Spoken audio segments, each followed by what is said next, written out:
This is Talk Sport. We are the two Mikes, and I'm delighted to say it's the start of another week. And here is Mr. Mike, a Porky Parry. Very good morning to you, Mr. Parry. Yeah, and a very good morning to you, Mike. I'm not going to beat on or bash on about the Everton result, because if you do, it makes it look though you're, shock and awe. Everton score 6 goals and 9-goal thriller and all that. I would expect a lot more of that from Everton in the future. There was a lot of good goals, a lot of terrible defending as well, though, from Bournemouth, wasn't there? I tell you what, when it was 3-0, it was great, but I was down on the coast, and then it was 3-1, then it was 3-2, and then you started to get a bit twitchy. Yeah, you do, yeah, because, remember, were you with me when it was 3-3? Yes, I was. Bournemouth, that's right. And Actually, no, I wasn't. That was a cup game, wasn't it? It was a cup game, yeah, that's right. And you can't get that out of your head. But anyway, Everton stuck at it, and it all worked out very well. And Lukaku is, of course, the boy. But anyway, he's upped his goal tally, isn't he? He's the leading scorer now in the Premier League, 17 to Drogba's 16. Yeah. Conte's 16. Costa's 16. Yeah. That's what I mean. Yeah, right. From that point of view, very good indeed. So but the big question will be whether he hangs around then, won't it? Because a lot of people are saying he should hang around if he wants to play Champions League football. He'll play it with Everton, but I hope so. He may not feel the same way. The whole idea is that you get good and other players want to come to your team, not that you get good and then the players want to leave and go to another team. That's the whole point. Barkley was a revelation, I should say. So that's another excellent performance. So a pretty good weekend for you then. Yeah, not bad at all. I mean, obviously, I didn't get into the Super Bowl last night because how long did it go on for? Well, it goes on for about 4.5 hours. 4.5 hours, unbelievable. I mean, it started just before midnight, right? Yeah. And normally, what happens is I'm full of the joys of spring and think it's a great idea to stay up and watch it. But usually, by about half time, I watch the half time show, and unless it's a particularly riveting game, I think, I can't be bothered with this. How long does half time last? Well, half time lasts about 15-20 minutes. But the most remarkable thing about it is that they put together a stage, which Lady Gaga this year was performing on. Well, she fell onto it, didn't she? From a great height. She jumped onto it from the top of the stadium. Yeah. Then she does her shtick for about 10-12 minutes or so, and then they completely dismantle it again and take it all away. Yeah. I mean, you can't imagine them doing that in the middle of the FA Cup final, can you? Not in the middle of the FA Cup final. They do it at the end of games now. They bring on these miniature stages, to... when they've won something. Yeah, present trophies. Yeah, but that's not the same as putting a whole stage together for an entire theatrical show. Yeah, no, which is massive with all the lights and everything, the dancers. Yeah. So it's quite a spectacle. So I then thought, well, I can't believe that this is going the way it's going. I was a fan of the Patriots. I didn't particularly want them to lose it. Yeah. And then I just became incredulous as time went on. Yes. Got into the last quarter, and I actually tweeted out, you might as well all go to bed now because it's all over. Yeah. So you got that wrong then? I did get that wrong, yeah. But so did most of the Patriots fans who by that time were leaving the stadium. Yes. So did Donald Trump, who had left the party. Well, how many minutes were left? Well, there was the last quarter, which is 15 minutes. But it goes on for about sort of half an hour, 40 minutes in effect. Because, of course, the clock stops every time the ball goes out of play. Exactly right, And the ball spends most of the time out of play. It does, yeah. But nevertheless, I mean, I know that a lot of people think it's a boring sport and you're entitled to your opinion. I disagree. I wouldn't watch every single game. But the Super Bowl for me is a bit like watching the Wimbledon men's final. You just always watch it. Yeah. And then suddenly it got towards the end, and I have to say, by this stage, it was well after 4, and I had quite a lot to drink by that stage. So I was kind of peering at the television screen, thinking, "My God, is this actually happening? Or am I sort of seeing a mirage?" And then they won. So they won. So there you go. Well, that's the Super Bowl in a nutshell. But there's much more pressing issues. For instance, Ranieri. Yes. I mean, should he step down now and say, I can't do it for the rest of the season, get somebody else in to... No, because he couldn't do that. That would be madness. He says he's got the confidence of the players. He says that he's confident in the players. Yeah. But unfortunately, some malaise appears to have struck Leicester. Terrible malaise. And they don't seem to be able to get out of it. No, they can't get out of it. And I'm not saying they're doomed, and I personally don't think they'll go down. But I wish that the football powers to be at Leicester had taken my advice last summer. Yeah, but they didn't. Ranieri has, by accident, won the Premier League. He can't possibly repeat the feat, although they obviously had a good run in the Champions League. Well, they're still in it. That comes back next week, doesn't it? Yeah, and you've got to get in an international coach now to build on this success and bring in 3 or 4 quality players, because they wouldn't come and play for Ranieri, players in continental Europe, because they thought he got a track record of being a journeyman. How did this happen? Yeah. But they would have come for the Champions League, wouldn't they? Well, they would have come, I suppose, the Champions League, but they probably, most of them, thought they wouldn't get past the first stage anyway. Yeah. They were the least fancied team of all the seeded teams because they won the English Premier League. Yeah. But I don't know what's going to happen there. All I know is it's a fantastic story. And funnily enough, over the weekend, Gary Lineker, tweeted out and said that even if the very worst happens this season, you can't take away the magic of last season. So he, as a Leicester fan, would never say, OK, let's go back in time. We don't want the Premier League. We want to stay in the Premier League division. Yeah. He said no. And do you know what? Living down in Portsmouth, I've met so many Portsmouth fans because Portsmouth are now in Division 1. Because they won the FA Cup. They're happy about that, right? Well, they're more than happy. They said, look, winning the FA Cup and getting back to another final 2 years later was actually worth where we are now. Yeah. Because the magic of those 3 years was fantastic. Not to be forgotten. And Gary Lineker said this in his tweet. He said the magic of last season can never be replicated. No, it won't be. So don't you dare try and barter it to take it away and keep us in the Premier League. I'll stick with what we've got now. I wouldn't be so sure they're not going to go down, though, because, I mean, they're only on 1 point ahead of the bottom three, right, alongside Swansea and Middlesbrough. Hull City, who are showing signs of sort of they're all showing signs of revival. Hull, Crystal Palace, no, though. Yeah. And neither Sunderland either. Yeah. I mean, Sunderland are looking pretty ropey, aren't they? Well, hang on. They had a fantastic result at the weekend. Yeah, but Sunderland. They're still bottom of the league, though. Yeah, I mean, they have a fantastic result and they stay bottom. Yeah. Well, that's what I mean. I know that says about. I mean, Hull had a fantastic result and they're still third from bottom. Yeah, I know. Yeah, but I mean, it does mean that there might be green shoots of revival with 14 games to go. What about Big Sam? Well, he got hammered so badly. 4-0 at home. Yeah, I mean, we were there the week before, and they didn't look that bad. Everton beat them 1-0 in the last minute. It didn't look like Team 4-0. Do you remember what Steve Parry said when I asked him about the manager and whether or not things didn't look? No, better? I asked him actually. Did you ask him? I asked him. Are you sure it was you? I said, do you have to constantly review things? I mean, I said, if things don't get better, are you looking again at the management situation? And he said, no. He said the manager Sam's a long-term investment. Absolutely right. Well, I wonder if that turns out to be the case. Well, we'll have to see. Now, look, the other issues here. Hull was part of my treble, by the way. Part of your treble, is it? Well, for this week or last week? For last week. Last week, the FA Cup weekend, my treble came in. This weekend, the Premier League treble came in. Yeah, that's because you choose such obvious victors. Well, I don't think anybody else expected Hull to beat Liverpool, did you? I wouldn't have put that down as a banker, certainly. No, exactly. So that was just a long shot on your... That's why I got 19 to 1. That was just a long shot on your behalf. 2 weeks in a row. You should congratulate me. But anyway, look, I don't know why the world is putting the boot in on Becks at the moment, but they certainly are. Well, and, I have to say, it's pretty vicious stuff, Well, we did discuss this a little bit on Saturday on the warm-up, didn't we? And you were very much in favour of Mr. Beckham and saying that he's a great guy. Yeah, but it's been getting worse. All the fantastic things that he's done. But the problem is people have now got hundreds of thousands of documents of his private sort of email collection, right? And who knows what else is going to be in there? You don't know. And I mean, because he's been unwise enough to write things down which are a bit sort of detrimental to other people, you never think he's made a lot of enemies. When you send your mate a text or something like that one of these days it will end up in a newspaper or something. I think you need to, because in the end, especially if you're somebody like him, because as I was saying earlier, I mean, if these people are nefarious characters, trying to extort money from celebrities, because if they don't, they'll publish all these the emails that they've got. Then presumably they must have targeted other people. Yeah, absolutely. So Bex won't be the only one, will he? No, I shouldn't think he will be. And as for Joe Root, well, at 26 years of age, Joe Root could blow his life up if he takes the England captaincy job. I don't agree with Joe, that. if you're listening, take my advice as a man who peaked as a very young professional. You peaked? Yes. Well, you're saying you've been going downhill ever since. No. I kept at that peak. But what I'm saying is, don't peak too soon. You're still at the peak, then? Yeah, I'm still at the peak. Yeah, definitely. You've been at the peak since you were 26. Yeah, I have. Yeah, I have. Yeah. And I've never dropped my standards. Never dropped my standards. Yeah, but aren't you running out of oxygen? No, I'm not. No. Even though only 1/3 of my heart works, I keep up the pace. I see. By the way, have you seen that bacon's going to be the next great food shortage? I have to say, the food shortage nonsense has really got ridiculous, right? Because I again won the warm-up winner. What was it? The 1 minute moan. Yes. Because I said, it's absolutely ridiculous. I was out in a supermarket yesterday, right, where they had so many green vegetables that are supposed to be in short supply that it's clearly rubbish, right? It's absolute utter nonsense. Well, you say that. In certain parts of the country where people have been stupid enough to go and try and buy all the stuff up are running out of things. Well, they're not running out of things anywhere in Sussex where I am, and they're not running out of anything in London. Now they're saying bacon's going to run out. Why is bacon going to run out? Well, because two reasons. First of all, the pork belly crop in America. Pork belly crop? Well, that's what they call it. Because but they just have to slaughter a few pigs, don't they? No. You know the film Trading Places? Yes. Remember they talked about the pork belly... They did, but it was the orange juice. It was the orange juice that got them in the end. Frozen orange juice in Florida. But I'm going to tell you something else as well a bit later in the show. Okay. I thought I was under attack today. Did you? I was in my penthouse down on the coast on Portsmouth Harbour. Yeah. And then this huge banging noises started. Really? And the building was shaking. Really? Shaking. Was somebody shooting at you? Well, I can tell you the story later, but the building was rocking. Really?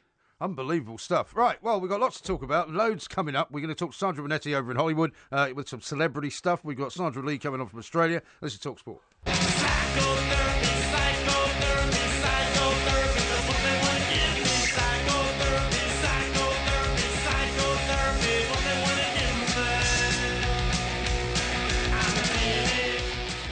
Talk Sport, we are the two Mikes. There will be, of course, an edition of Heroes and Villains coming up a little bit later. An awful lot of heroes and an awful lot of villains to be up for the contest. A couple of people have tweeted in. Moz is one of them. He says, Portsmouth are in League Two. Hashtag League Two, that's right. Thanks for telling me to stay up last night. What a fantastic game to watch. And this is what a lot of people are saying to me. What's that guy's name? About Moz? the Super Bowl. Moz, yes. We've had a few Mozes lately. Well, this is the same Moz. It's the same Moz, is it? Yeah, okay, yeah. It's not as if there's a lot of them. Morris, we think. I think it is Morris. It's a strange shortage. Moz. It's a strange abbreviation. Because a mozzie is a mosquito, isn't it? Funnily enough, my son said he saw a couple of mosquitoes today. Which Really? I was quite surprised about because it's been very damp, but it's not really warm enough, is it? No. The ecosystem is changing. Coxie Loxie says the same. Porky says Portsmouth in Division 1. They aren't. They're 7th in League 2. Yes, I know that. Don't worry about that. I was just looking at the tables the wrong way up. You had a bit of an unfortunate experience on the beach, didn't you, this weekend, I'm hearing? It wasn't so much on the beach as it was on the way to the beach. It was on a Sunday, actually. I was about lunchtime, and I thought, time to take the dog out. It's so muddy at the moment around the house that if you take the dog in the fields... In fact, my youngest son got trapped in a bog and came back literally as if he'd fallen into mud. Completely covered in it. Yeah. So we decided to take the dog down the beach, that'll be good.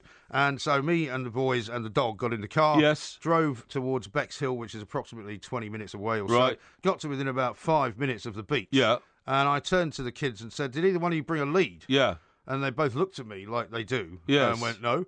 And I said, well, why not? You know, because you brought the harness, you brought the collar, why don't you bring a lead? Oh, well, we thought you were bringing it.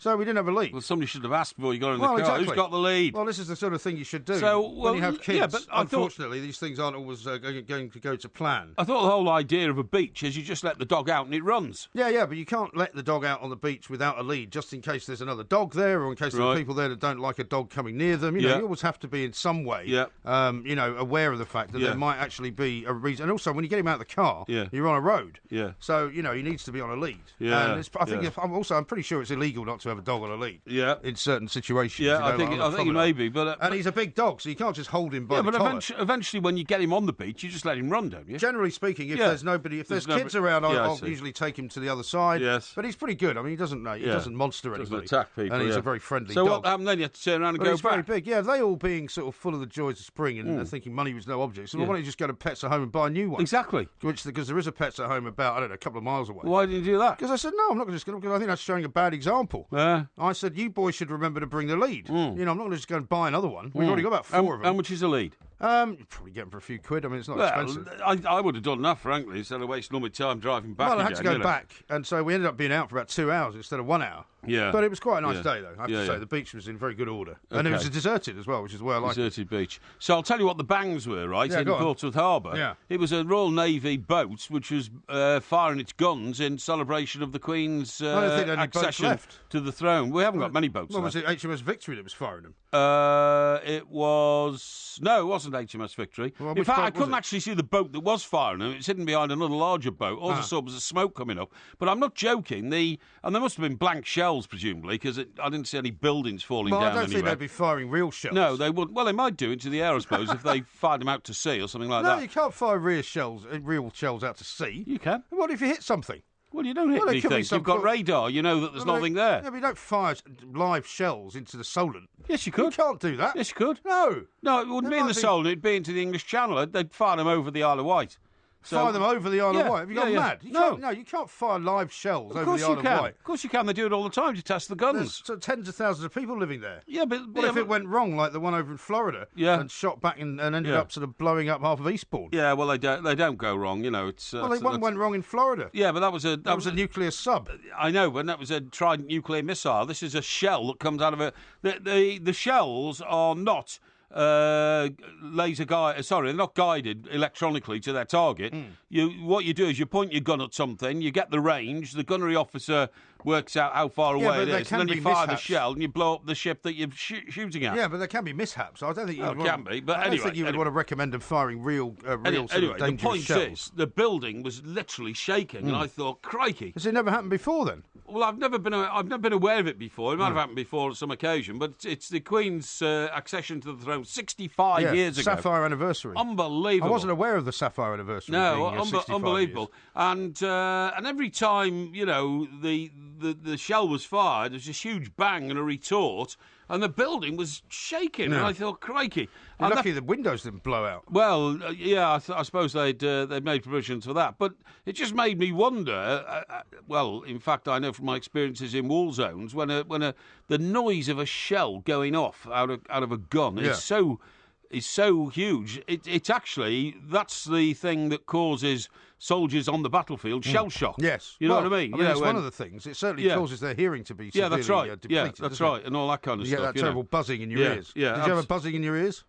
No, it wasn't that loud because I've got like triple glazing. Really? You know, to no. Oh, you've got double glazing. No, it's triple glazing. Why is it triple glazing? Well, because it's one of the most thermatically sealed buildings in this country. I don't even have to switch. Hermetically sealed. Yeah. What did I say? Thermatically. Yeah, that's right. Thermally. By the way, I saw the old apple tree yard. Funnily enough, I saw a bit of it. Well, I'm telling you, I wasn't terribly impressed. There's an awful lot of people standing around in sort of silence, staring at each other. Yeah, there are. I agree, but it's very dramatic, and that will be a focal point of Porky Vision tomorrow night. Was the last one not this weekend? No. The last one hasn't happened yet. Oh, really? No. Okay. I'm telling you, by the way. Brendan Rodgers says that... I don't think he says it. I've seen... Well, the goal they scored has been likened to a Barcelona goal, absolutely. Apparently, it was 24 passes. Every player on the Celtic team touched the ball before they scored. Who are they playing? St Johnstone. What is St Johnstone? St Johnstone are probably not one of the most successful teams in the Scottish League. And I can tell you exactly where they are in a second. Yes, and the point of the story is that it has been likened by somebody to a Barcelona-type goal. Yes. But I'm not sure if that was... but you know how Brendan doesn't like to big himself up. I mean, he only likes it when somebody else suggests. You know, some people are saying, possibly, that St Johnstone are fifth currently with 34 points. Yeah. So guess how many points behind Celtic they are? 23? 36. 36, yeah, okay, something like that, yeah. So they're in fifth place, 36 points behind. Yeah, absolutely. Incredible. You see here, I'm looking at the front of the Sun, how Beck's grovelled to Queen for a knighthood. Golden crawls. Shameless David Beckham posted a stream of grovelling messages to the Queen in his desperate attempt to win a knighthood. The star used his hugely popular Instagram page to woo the establishment. It's incredible to see the lengths he went to. See, I don't know why people are picking on him, really. I mean, I understand it's a great story. As ever, there always is a reason for picking on people. I mean, there's one here from Dazza who says, raising millions as a defence for Beckham, is not a good one, as Lance Armstrong could have used the same defence, which is true. Yeah. But, I mean, we're not talking about David Beckham using performance-enhancing drugs, completely pulling the wool over the eyes of an entire sporting world. You know, we're talking about a few emails that he sent. Yeah, exactly. And as much as I don't, particularly endorse the idea of people stealing his emails and running them, it makes for a good story, doesn't it? Well, but of course, somebody in the establishment's got it in for him. There's no doubt about that. I mean, the point is, you can be hung by your own petard, or even hoisted by your own petard, because there's absolutely no doubt that David Beckham was caught in publicity over the years, because it's been his business to be a popular figure, and when you're England captain, you're popular anyway. Yeah. So you have to have some sort of control. Except he was a particularly unusual England captain in that he was very unpopular at the same time, wasn't he? Oh, unpopular with who? Well, I mean, there's always been a split in this country, a bit like the Superbowl split. There's always been people who hate David Beckham. I don't think they have. Oh, of course they have. Don't you remember the effigies? Well, I've never hated him. Don't you remember the effigies that were hanging from lampposts after France '98? Oh, yeah, but come on, that was because they blamed him for us going out of the competition because he got himself sent off. Don't you think that was a bit over the top, though? Yeah, I mean, pretending to hang him from a lamppost. I mean, there's always been people that have not liked David Beckham, not liked Victoria Beckham, not liked the whole Spice Girl, Spice Boy thing, and just thought that he was too successful for his own good. Well, if you're listening, Dave, because I know you do, I know you're a regular listener and you get around to different parts of the world, I'm on your side, pal, so if you need a friendly voice... you know where I am. Just get in touch. Well, should we have a look at some of these? I think you've done so much good in your life. I mean, I'll tell you where I remember it most. I remember at Old Trafford when he led the England team out and there was a little girl suffering some shocking disease. This was at the Commonwealth Games, wasn't it? No, it wasn't actually. It was an England game at Old Trafford. Oh, okay. The same was little it the same girl? I don't know. I don't know. But he walked out as captain of that team and he walked at her pace. And so you've got another 21 professional footballers of international standard literally tiptoeing across the pitch at the pace of a little girl who was so ill she had an oxygen, tube around her mouth, her face, and all that. That's right, I remember that. And I, you could tell the care and attention he was paying to the little girl because obviously it was her big day and she was very sick. Yeah. So I remember Beckham in situations like that. I don't really, I don't know why people. If you're successful in this world, as of course I have encountered myself, you've got a lot of jealousy. You get a lot of resentment, envy, jealousy, and all that kind of stuff. You know what I mean? Well, let's read some of these so-called crawling messages that he sent. Yeah. One of them simply says, "Happy birthday, Your Majesty." GB at Kensington Royal, which doesn't seem terribly over the top. Exactly. Although here's another one: "Happy birthday, Your Majesty. So proud to have a queen that does everything for the love of our country." Well, you see, what's wrong with that? If you're a patriot, why should you feel ashamed of paying tribute to your monarch? What's wrong with that? Well, there's nothing wrong with it, but some people might say it does seem it's a little bit cruelly. Here's one. Well, hang on. How come congratulations to Her Majesty on what is truly an incredible achievement. She embodies all of what is great about our country, and we are fortunate to have her. Long may it continue. Yeah, but see, I totally agree with that. You don't put out birthday messages to the Queen. No, I don't put out birthday messages to the Queen, but I'm not as internationally famous yet as David Beckham. Yet? Do you hope to be? Well, I as think internationally famous as David Beckham. I think the word is spreading. You Which know what spy I mean? skill have you got your eye on? No, not necessarily, but I think the two mics revolution is underway, I see, yes. So don't worry about that. Well, that could but well what be. I was going to say is that first one that you read out, Happy Birthday, Your Majesty, so proud, that got 585,387 likes. Yeah. So who are all these people then who hate him? Well, if they like that, they're agreeing with what he's saying. They're agreeing with his sentiment. Unfortunately, there is a mealy-mouthed minority in this country who don't like anything. Don't like mealy-mouthers. They don't like anything. They don't like David Beckham. They don't like anyone who's successful. They don't like anyone who's rich. Yes. Because we had a tweet earlier from somebody else saying, what a surprise that you were defending him. Yeah. Because, of course, he's a millionaire. But, there's nothing harmful in being a millionaire. It No. doesn't make him a bad guy. No, absolutely. So there are some people who think that if you're a millionaire, then you're automatically some kind of a scumbag. Well, yeah, I don't know why the two should say the same. By the way, did you know it was Bob Marley's birthday? It was yesterday, yeah. But did you know Would you also? like to hear some Bob Marley? Well, I think we should in a minute because guess what? A cache of recordings by Bob Marley has been restored after being discovered in a hotel basement in London. 13 reel-to-reel analogue master tapes, feared to have been ruined, have now been found. They've been hidden for more than 40 years. Really? Yeah. Oh, well, I wonder what they'll be like. We'll see if we can play some Bob Marley a little bit later on. Indeed. We've got, of course, Sandra Minetti coming up in a little while. This is Talk Sport.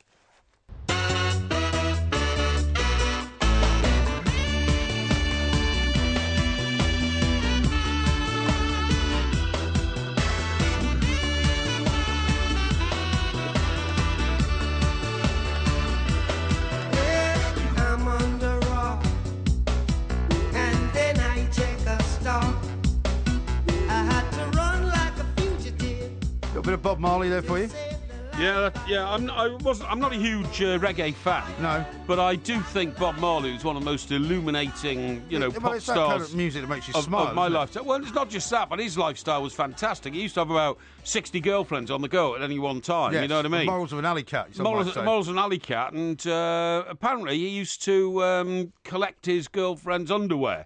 And all 60 of them. Yeah, he had. A big drawer for him. Well, no, he used to string them up on washing lines. Oh, right across the top More of his. like a trophy. Yeah, that's right. Across the top of his room in his hut that he used to live in, because he had he had a huge house. Well, he had a massive house. But he also had in Jamaica. Like people in the Caribbean often have a beach hut or something like that, and he had one of those. Okay. And apparently that was his love pad as well. Is that right? Yeah. Okay. Now a couple of people are pointing out that in fact the end of Apple Tree Yard was last night. What? One of them is Sean. Yeah, apparently. So if you watched it last night, that was the last one. Well, I saw pre-recorded then the third episode. Okay. Which, by the way, there's absolutely no Rogerising in Apple Tree Yard. Well, there was in the first one. That was all it was. Well, yeah, there was in the first one. There was a bit in the second one, obviously. Yeah. Or was there?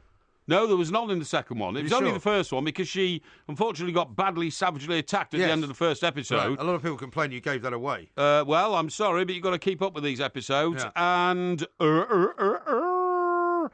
then in the second and third, there weren't. except for her husband, who went away with a young researcher. Oh, yeah, okay. No, it's completely... So you've yet to see the last one, then? Well, I can't say whether I've seen it or not. I might have been laying a red herring there, so, okay. All right. So I can't say too much Which about it. Which is more than she was doing. Well, we'll find out about it on Porky Vision on Wednesday, no doubt, right? How about this? On Wednesday? On Wednesday, yeah. Tomorrow's Ask Porky. Oh, right, okay, yeah, Wednesday, yeah. Okay. And then, of course, the Porky quiz is on Thursday. That's right, it's going to be about the Queen. Is it? It is, definitely, because considering my building was nearly shaken to pieces by the volley of... And by the way, I couldn't work out how many shots they were going to fire. I thought it was going to be 65. It was going to be there all day. But it stopped after about 15. Well, I'm very pleased for you. Mr. Bertie says this. I seem to remember Porky saying Theo Walcott would be man of the match. Yes. Thanks for jinxing Theo and Arsenal. Well, he is a great player, and he wasn't so good on Saturday. Because in fact, did I not say to you, well, would he stay on for 90 minutes? And of course, he didn't. Did he? He got unfortunately substituted. I think he's unfairly targeted by his manager sometimes. Pull Theo off and all that kind of stuff. Well, it happens a lot, doesn't it? Coxey says this: killing two birds with one stone. The Queen's Sapphire Jubilee 41 gun salute in Dockyard. They were aiming at Porky's penthouse. That's right. What did he say? 40? 41 gun salute. 41? Is that what it was? Crikey, it might have been. It just went on forever, honestly. Surely there must have been one when she celebrated whatever it was. What was the most recent? 60th, I think, wasn't it? No, it was her 90th birthday, wasn't it? Was it her 90th birthday? Yeah, because today was the 65th anniversary of her acceding the throne. When they had the big to-do on the Thames, do you remember when they went up in the Elizabethan Yeah, it was 60. barge? Yeah, it would have been 60, yeah. Well, maybe you weren't down there for that. No, I probably wasn't. It says here, I'm looking at tomorrow morning's newspapers, Ranieri given a last chance to pull foxes out of their tailspin. So, the Leicester board are clearly thinking the way that I was thinking last summer, wondering about Claudio Ranieri's future. Well, they can't get rid of him now, can they? I mean, that would be crazy. I mean, who are you going to bring in at this stage of the game? Ranieri has spoken to Chairman Vishai Rivadahan Prabha since the game and was given reassurances by the Thai billionaires. But Sunday's performances can only have alarmed Leicester's Chiefs. The team surrendered meekly after Henrik Mkhitaryan had opened the scoring for United. I thought United looked pretty good, actually. They did. Well, they completed my treble. I'm sorry to keep going on about it. But, it was that's pretty right. remarkable. You can go on about it all night long. But if you pick easy teams, then you're always going to win trebles. I picked Hull, which was not easy. And Abdul says, by the way, MG said Big Sam will take Palace down. So far, another incredible prediction by the seer. Who says that? Abdul's saying that. I did say that. I did remember I said that, there will come a time when Sam Allardyce doesn't work his magic and keep a team up. You mean you think his magic trick has evaporated? Yes, exactly. Now, Coxey has sent this. He says, Porky says the Royal Navy randomly fire live shells over the Isle of Wight. Yeah. Here's the live English Channel traffic as we speak. Look, you look at that and you can see all the boats that are I see what you mean. So you wouldn't want to do that, No, really, you wouldn't really want to do that. No. In case something went horribly wrong. Yeah, well, I totally agree. But, I mean, we do have very sophisticated radar. Funny enough, actually, I tell you what, when I was down on the coast yesterday morning, I was out very early as usual, and one of our warships, a T-45, which is one of the most sophisticated warships in the world, this is the one that can hit a cricket ball flying through the air in New York from mid-Atlantic and all that kind of stuff. More than else the cook can do. Yeah, exactly, yeah.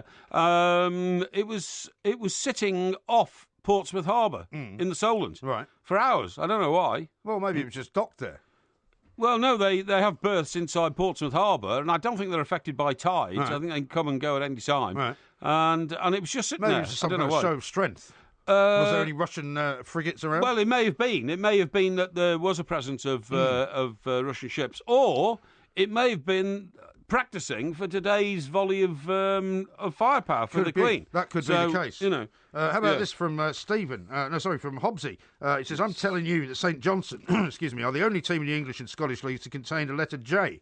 Oh, really? Is that right? Well, if you say so, I'm not going to waste my time trying to run through all the names of the teams because that would take too long. Yeah. But if you say so, I'm happy to believe you. Thank you very much indeed for that useless piece of information. OK, here's one from Scottish Bull who says, I don't have a problem with the guy talking about Beckham because he has made bucket loads of money. My problem is that he's a creeper who's sold out all for the brand Beckham, which is about as interesting and as appealing as a disease or other, which I'm not going to mention. Hang on. I tell you what, if you're a superstar in your own profession, you have responsibilities to maintain your presence, your popularity, and all that. And I'll tell you what I read over the weekend. There was a documentary on last night about a paparazzi photographer, right? Yes, I saw somebody refer to that in a tweet. Yeah, and what was interesting... I didn't know the guy personally. No, I didn't know him. I mean, I knew all the photographers in the days when we worked there, because you spent hours and hours on doorsteps with them and all that, and they were a very entertaining bunch of guys, great bunch of guys.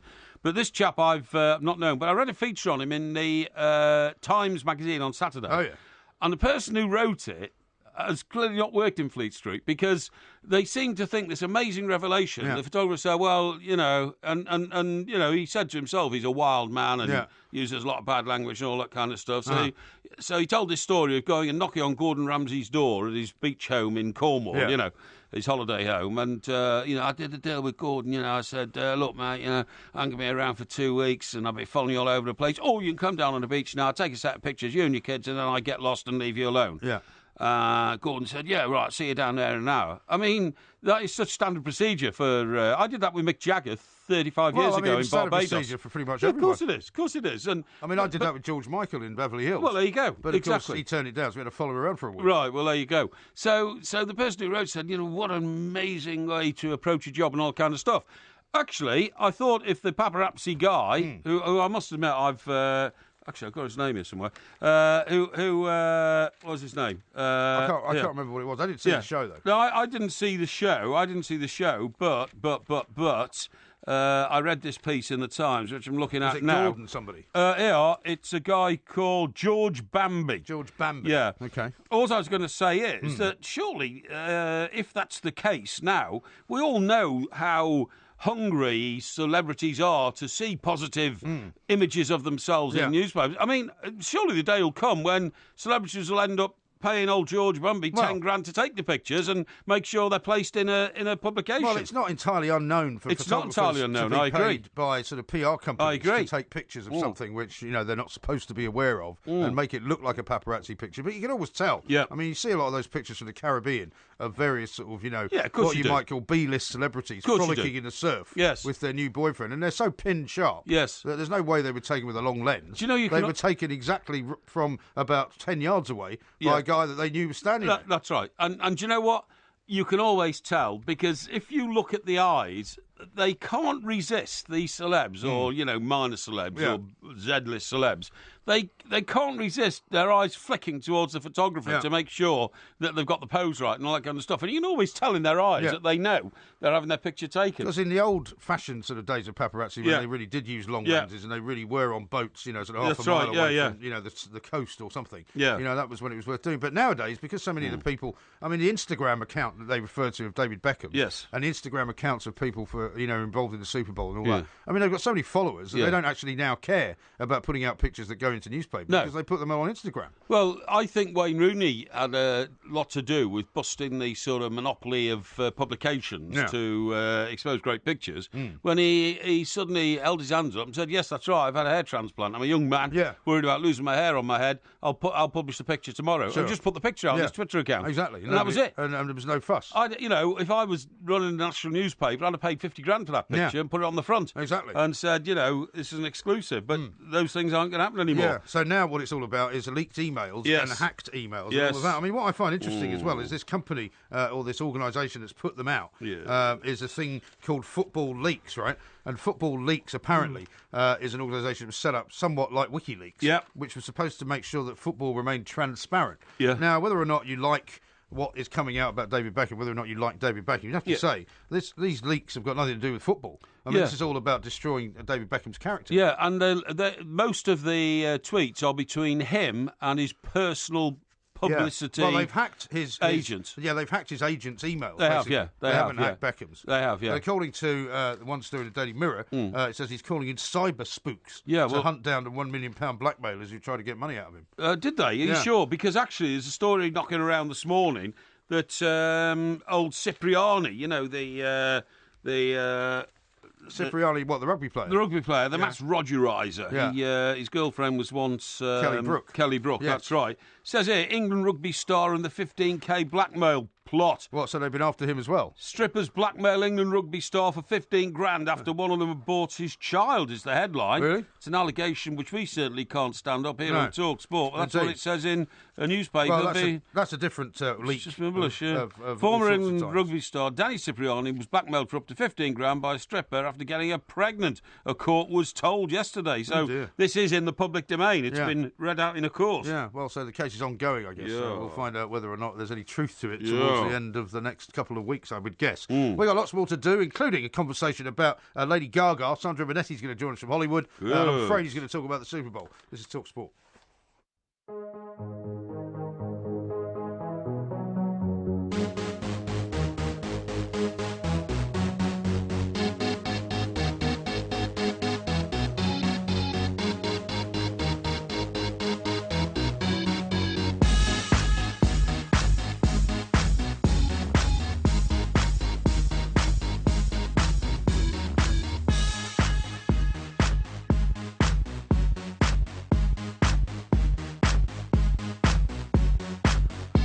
This is Talk Sport. We are the two mics. Coming up in the next hour, we'll be talking to Sandra Lee. There's also going to be a Heroes and Villains episode as well. Ask Porky, of course, is tomorrow. Right now, though, it's time to talk to our good friend in Hollywood, Mr. Sandro Bonetti, who I'm sure would have been at a Super Bowl party last night. Sandro, very good morning to you. Well, hi, Sandro. It's a bit of a bum line. Lady. Oh, it's a bit of a bum line. Well, the Super Bowl got 111 million viewers. That's almost 2 mics rating. Yeah, sorry, mate. I meant the connection line, the phone line you're talking on, not the line you gave us about the Super Bowl. Oh, hey.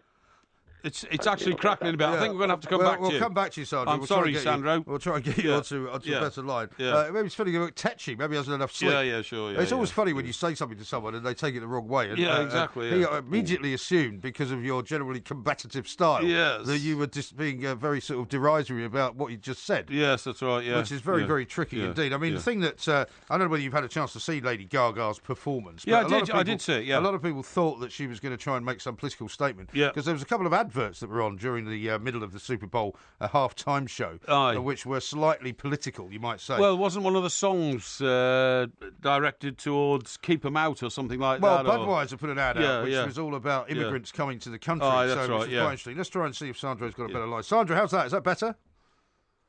Yeah, well, hopefully you can hear me. Yes, that's much better. The commercials. Yes, that is much better. The commercials were the most kind of political bit of the whole show, right?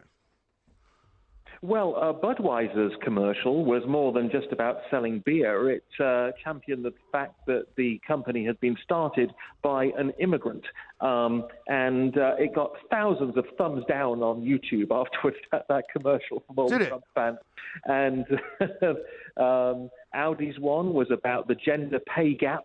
So a lot of political statements. Yeah. Everyone was expecting Lady Gaga to do the political statements. In fact, it was the commercial which were... Well, that was the thing. And, I mean, there was no real hint from her. But, I mean, for me, I was watching it last night, obviously in the UK, and there was an incredible amount of vitriol going around about Tom Brady and the Patriots because Donald Trump liked him and because Donald Trump had said that he was a fan of the Patriots and because he's friends with the Patriots owner. So people kind of already decided they'd go on one side or the other, depending on whether they like Donald Trump. Well, from covering sports, successful figures in sport always have a lot of haters, and usually at least half the country against them. With Tom Brady, even more so, because it's kind of seen if you like Tom Brady, by extension, you like Donald Trump. Yeah. So whereas his victory was an incredible sporting achievement and ends the greatest of all time argument, a lot of people aren't really embracing or celebrating because it might as well have been Donald Trump carrying the Vince Lombardi trophy around the field at the end. Which is really, really odd because Trump, of course, had a party down at Mar-a-Lago in Florida where he was watching it. He left early, apparently, along with half the stadium. We thought that this was never going to happen. Yes, I mean 28-3 down. It's hard to see how the comeback could happen. But there's two metaphors for life right there in what happened. Number one is you should never give up, and number two is just when everything's going great, life can really kick you in the balls.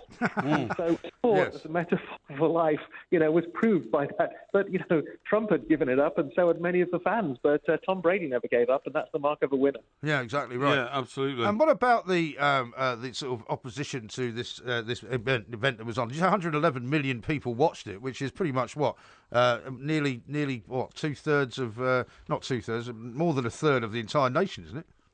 Yeah, more than a third. It is, and it would have been more if it wasn't for the counter-programming. So what do you counter-program the Super Bowl with?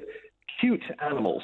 So we had the Puppy Bowl, the Kitten Bowl, and even the Fish Bowl. And so what that is, if you don't want to watch the Super Bowl, you can watch a load of dogs playing football, or a bunch of cats playing American football, or a bunch of fish swimming around in a bowl. These things get huge ratings as well on their own channel. Really? So, yes. Were you at a Super Bowl party last night, Sandro? I was indeed, but it was kind of annoying because the person in charge of the remote control kept switching over to the Puppy Bowl. So we missed 2 touchdowns in the comeback. But let me say, Tom Barker, who was a quarterback in the Puppy Bowl, also put in a very good performance. Oh, very good. Well done. Yeah. And, I mean, has Hollywood been sort of split down the middle as well by the same reasons as per the Trump scenario? Yeah, whereby, if you're Mel Gibson, you like the Patriots, and if you're Meryl Streep, you would go for Atlanta. Very few people in Hollywood like Donald Trump, and if you would admit that you're a Donald Trump supporter, you might as well admit you've got leprosy. It would probably make you about as welcome in most of the Hollywood parties.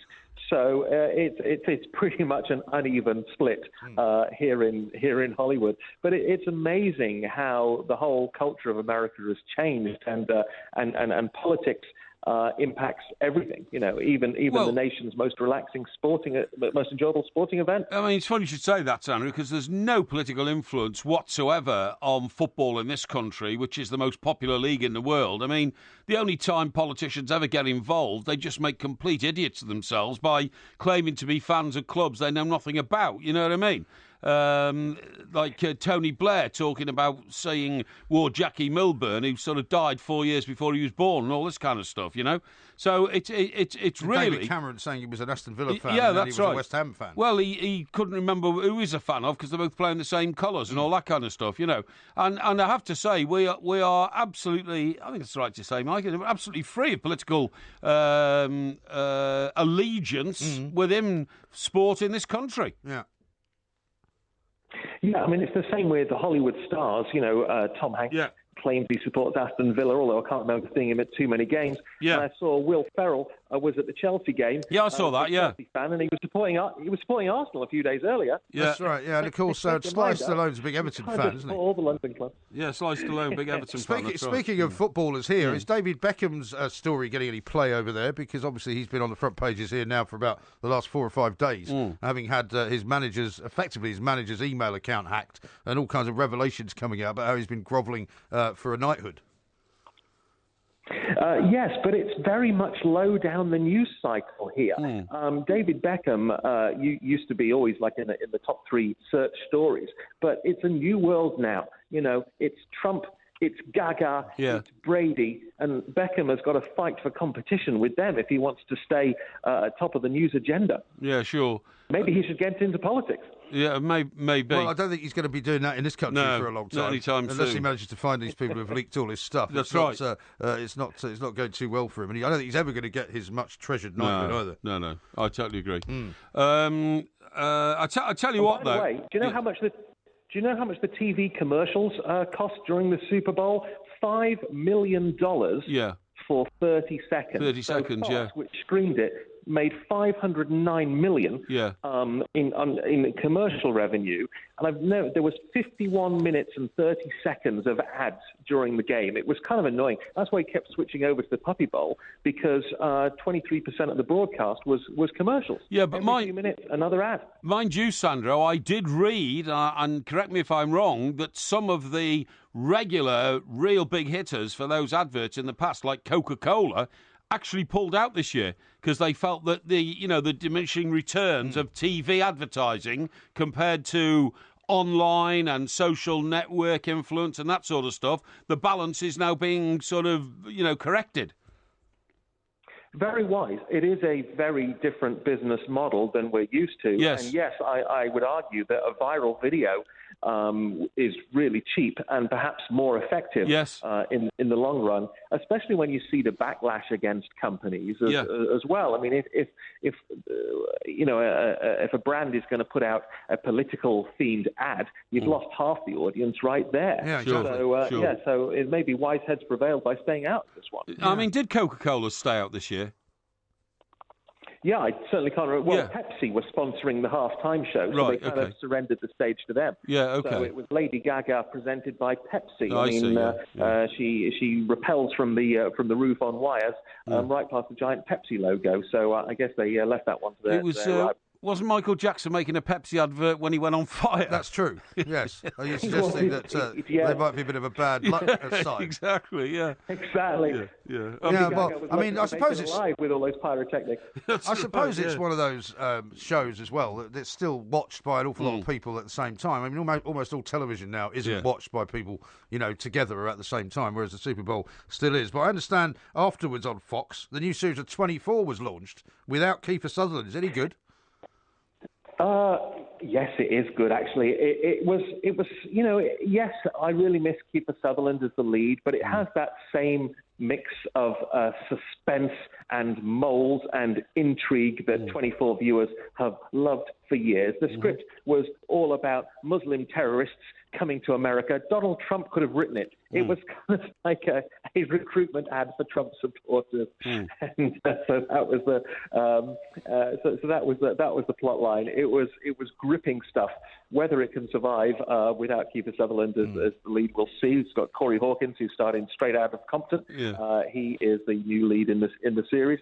But it's a great show, and to be going on right after the Super Bowl is the launch that every TV series wants, because, as I said, you've got 111.7 million people sort of watching, and even if 75% of them switch off, you've still got the number one TV show of the week. Yeah, it's not always a bad thing to cop out of a very popular series, because, of course, Jason Bourne had to come back, didn't he, as Matt Damon, because of the outcry when somebody else tried to take it on. So maybe Kiefer Sutherland's very, very bright and decides that, a couple of programmes without him might just bring you back for more money. Exactly.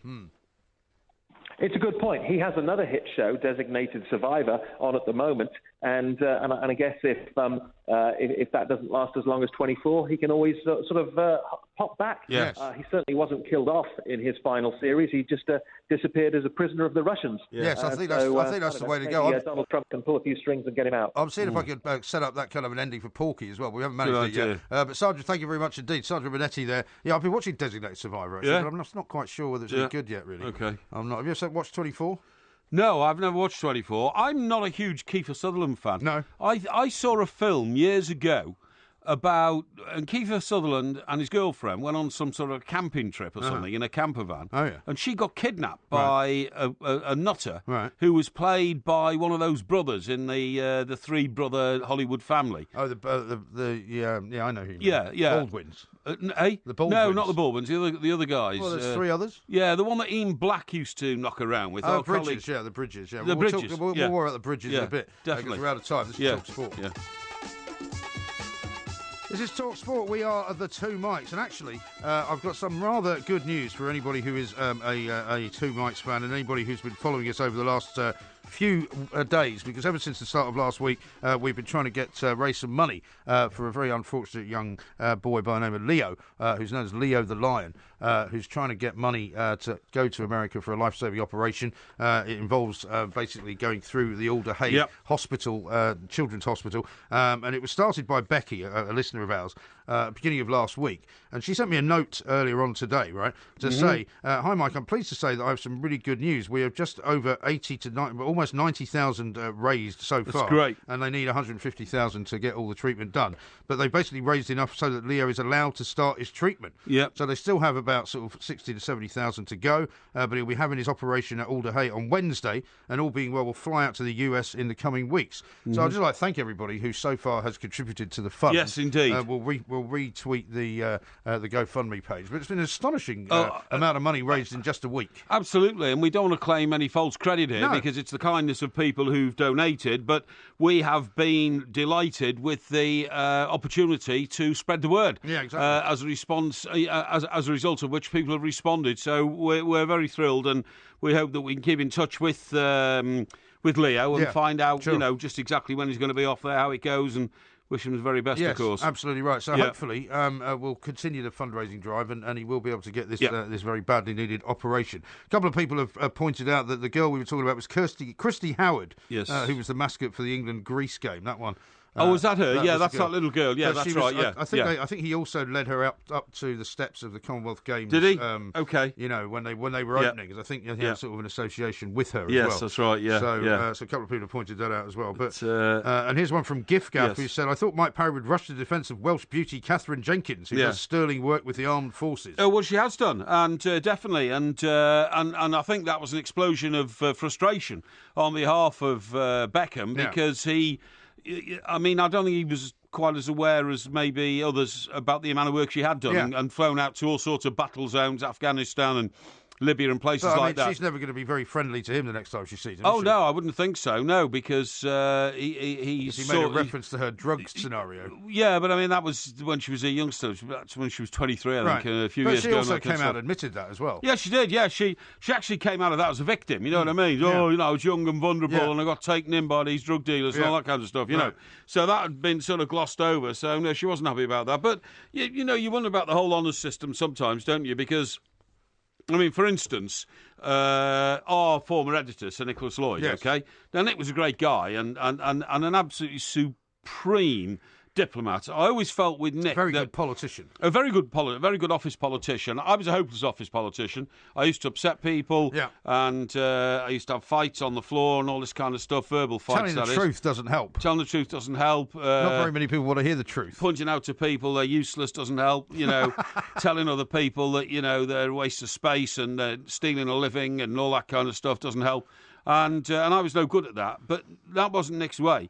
Nick's way was always to sort of, I don't know. Well, I have to say, Mike, when I came back to work for the Express after we sort of went in opposite directions. You went back to America, I came back to London. Yeah. I was quite staggered when I realised that actually, particularly once I got the job of a sort of young, thrusting executive, that actually doing the job well was not required. No, what you did was of no importance in many ways, No. more than about how you did it No. and who you were kind of managing to screw over, who was trying to screw over you. Yeah. And I mean, the actual job itself was completely and utterly kind of insignificant. It was. Whether you actually produced any good features as features editor. Didn't matter. Well, it didn't matter. Didn't matter. What mattered was who was getting the ear of the editor that day and who was plotting against who and trying to put everybody down. Exactly. But Nick got through all that and got right to the top of the old greasy bowl. He did. And as a consequence, he became a knight of the realm because he decided that Mrs. Thatcher was going to be a very good Prime Minister, and so he nailed his colours to her mast. Yes. And that worked brilliantly when she got through yet another election with a huge majority and became Prime Minister for another 5 years. And he once said to me, and I'm sure I'm not betraying a secret here, I think we were in the car going to Arsenal because Nick was an Arsenal fan. Yeah. Well, at that period of life he was. Previously he'd been a Chelsea fan, actually. Oh, is that right? I thought he was always an Arsenal fan. Well, he and a couple of other young reporters lived in a flat in Chelsea in the days when you could actually afford to live in a flat in Chelsea when you were a sort of, without being a multi-millionaire. Yeah, you're a young reporter. And, of course, they used to go along to Stamford Bridge, didn't they, for a bit of a laugh and a shout and all that. But then when he sort of grew up and lived in Belsize Park, which is North London, he became an Arsenal fan, quite rightly. But I remember him saying to me once, this is when he was still playing Nicholas Lloyd, he says, wouldn't the words Sir Nicholas Lloyd look great on the headed notepaper of a company like British Airways? Really? He actually said that? He actually said ridiculous. that. Yeah. Well, I mean, I'll tell you the one thing. He was looking to the future and hoping to become sort of, Well, he didn't become chairman of British Airways, sadly. No, that's right, yeah. But nevertheless, I mean, what it tells me about the honours system is that this is such an important thing for Beckham and for Brand Beckham that he must assume and he must believe that if he does get a knighthood, he will make even more money with his name than he does now. Yes. Because he's clearly driven by that. And again, I don't say there's anything wrong with that, but he must absolutely put a financial, monetary value on being knighted. In all the stories I've read, they've estimated his wealth at £260 million. Yeah. And they've estimated Posh as having about another 60 or 70.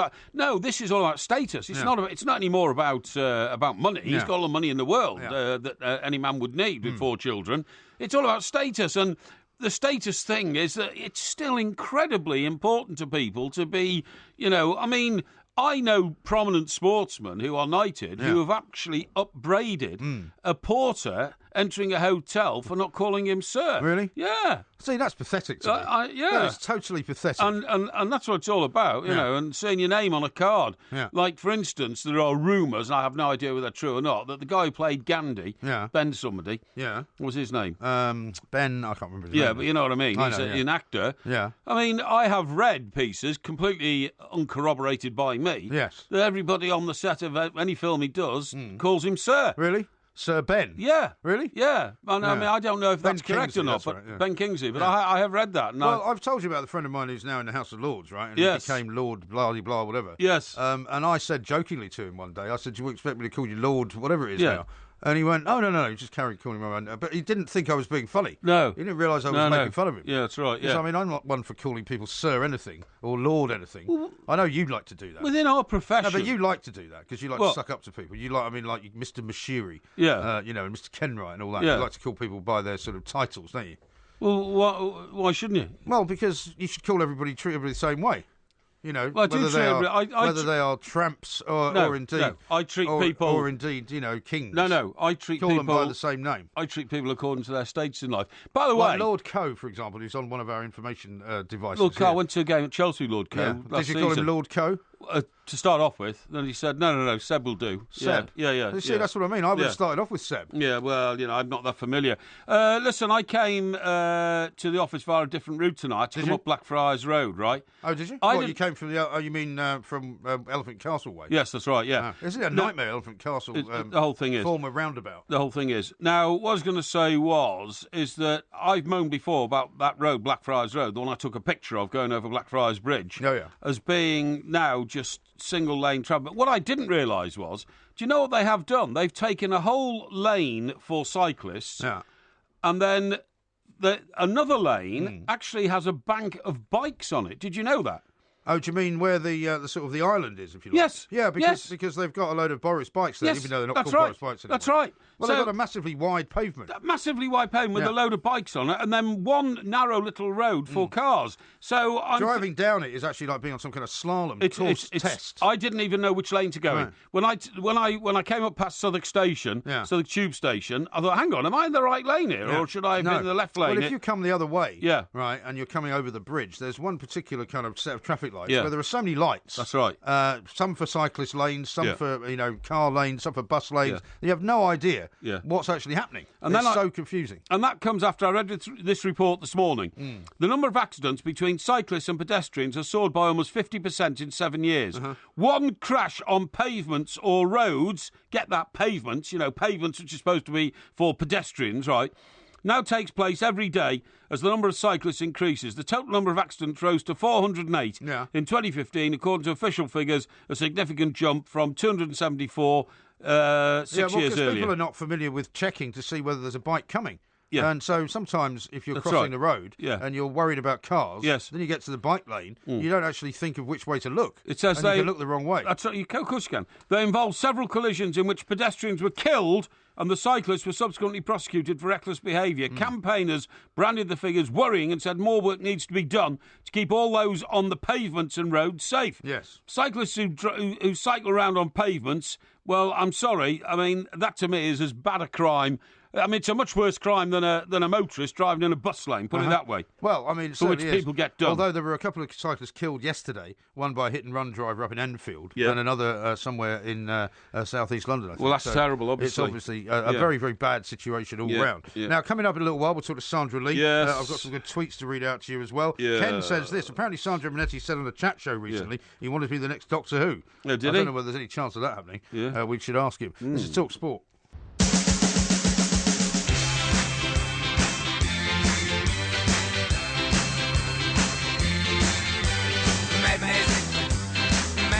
they call it madness. This is Talk Sport. We are the two mics, and there will, of course, be heroes and villains coming up in a little while. How's this from Ross? He says, Ben Kingsley anti-demand being called a sir is an ego boost. I hate it.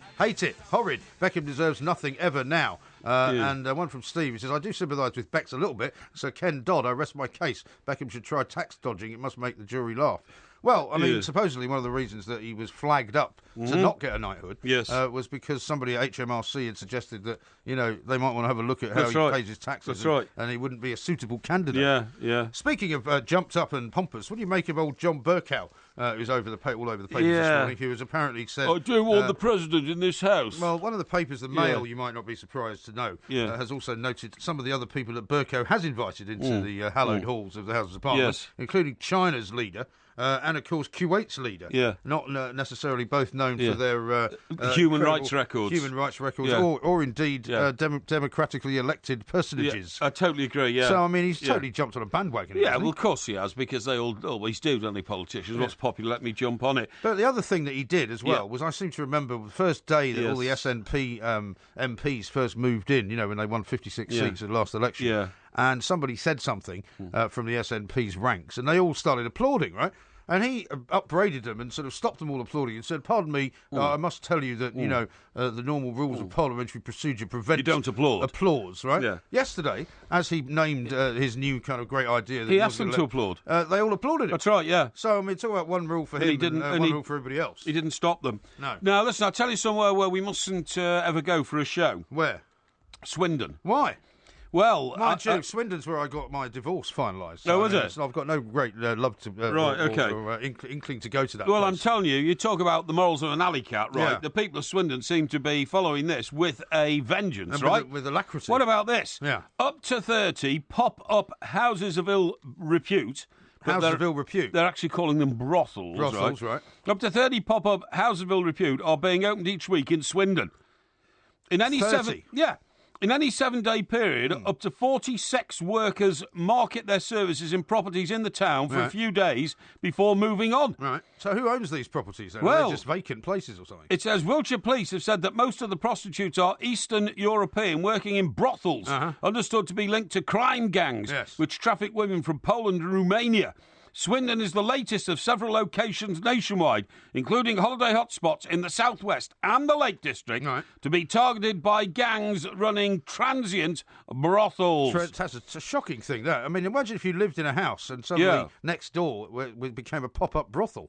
That's awful, isn't it? Absolutely. I mean, did I not read as well that they've been doing it? Did you mention Leicester as one of the places where it's happened before? No. I think it's been happening in Leicester. Southwest and Lake District. I think it's been happening in Leicester as well. Leicester, yeah. But anyway, look, I mean, this is something that's got to be clamped down upon. I mean, as you quite rightly say, just supposing if one of the properties I've invested in is suddenly rented by somebody who then starts using it as a house of ill repute. This could, I mean... Would that in any way expose you to criminality? Of course it could. As the owner of the property. Well, it's not that. It's just that address then sticks. You know that sometimes you can move into a property and the previous person has had a county court judgment or something. That then sticks with the property. Well, I had that problem with the bailiffs the other day. Of course it did, yeah. Probably the bailiffs, yeah.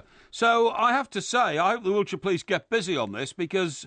You know, Swindon is a genteel town to all intents and purposes. No, it is not a genteel town. Well, part of it is. There's old Swindon and new Swindon. Well, there's old Swindon, which is not bad, but it's not what I would call genteel. Yeah. You know, it's got some nice old buildings in it. Yeah. It's quite a rough place, Swindon. Yeah. Oh, yeah, I know it is. Yeah, it is. Yeah, I agree. Have you ever been to the Magic Roundabout there? No, but I know of it. You're talking about the roundabout of roundabouts. Yeah, it's got 3 roundabouts in one. Yeah. It's actually not particularly difficult to navigate. I tell you what, you know, some places which you have in your head as an image of, you know, genteel and nice and all that. And when you get there, you find... I mean, we went to Cheltenham one year, you know, and I think... for some reason, we pretty much go every year. Go mostly every year. And for some reason, we had to go to Stroud to see somebody. I don't know why. Yeah. So I'm thinking Stroud, Was this you and Mr. Brazil? Yeah, it was, yeah. And I'm thinking, Stroud, Gloucestershire. I mean, you got there. What a dump Stroud is. Stroud, yeah. Oh my God! It was like well, it's a going bit like Gloucester as well, isn't it? Well, parts of Gloucester can be a bit rough, but Stroud, I thought that's out in the country. It'll be delightful. Yeah. Well, you think it'll be like a sort of Marlborough style village. Yeah. Genteel Middle England, all that kind of stuff, and sort of lots of sort of local yokels there, talking like this and all that sort of thing. Who are you? Yeah. And all that. When I got there were people brawling in the street outside pubs and things like that. Well, it's quite rough in those places as well. I know. Like Salisbury's like that as well. Is it? Because even though Salisbury around Salisbury Cathedral. Yeah, Salisbury. That's terrible. Because it's got this amazing cathedral. And Edward Heath used to live sort of in the shadow of Salisbury Cathedral. I had to go down there and do a piece with him, I think, once. But also when I was at university, we used to go to Salisbury quite a lot for the weekend. Because one of my friends had a mate who ran the local odd bins. Yes.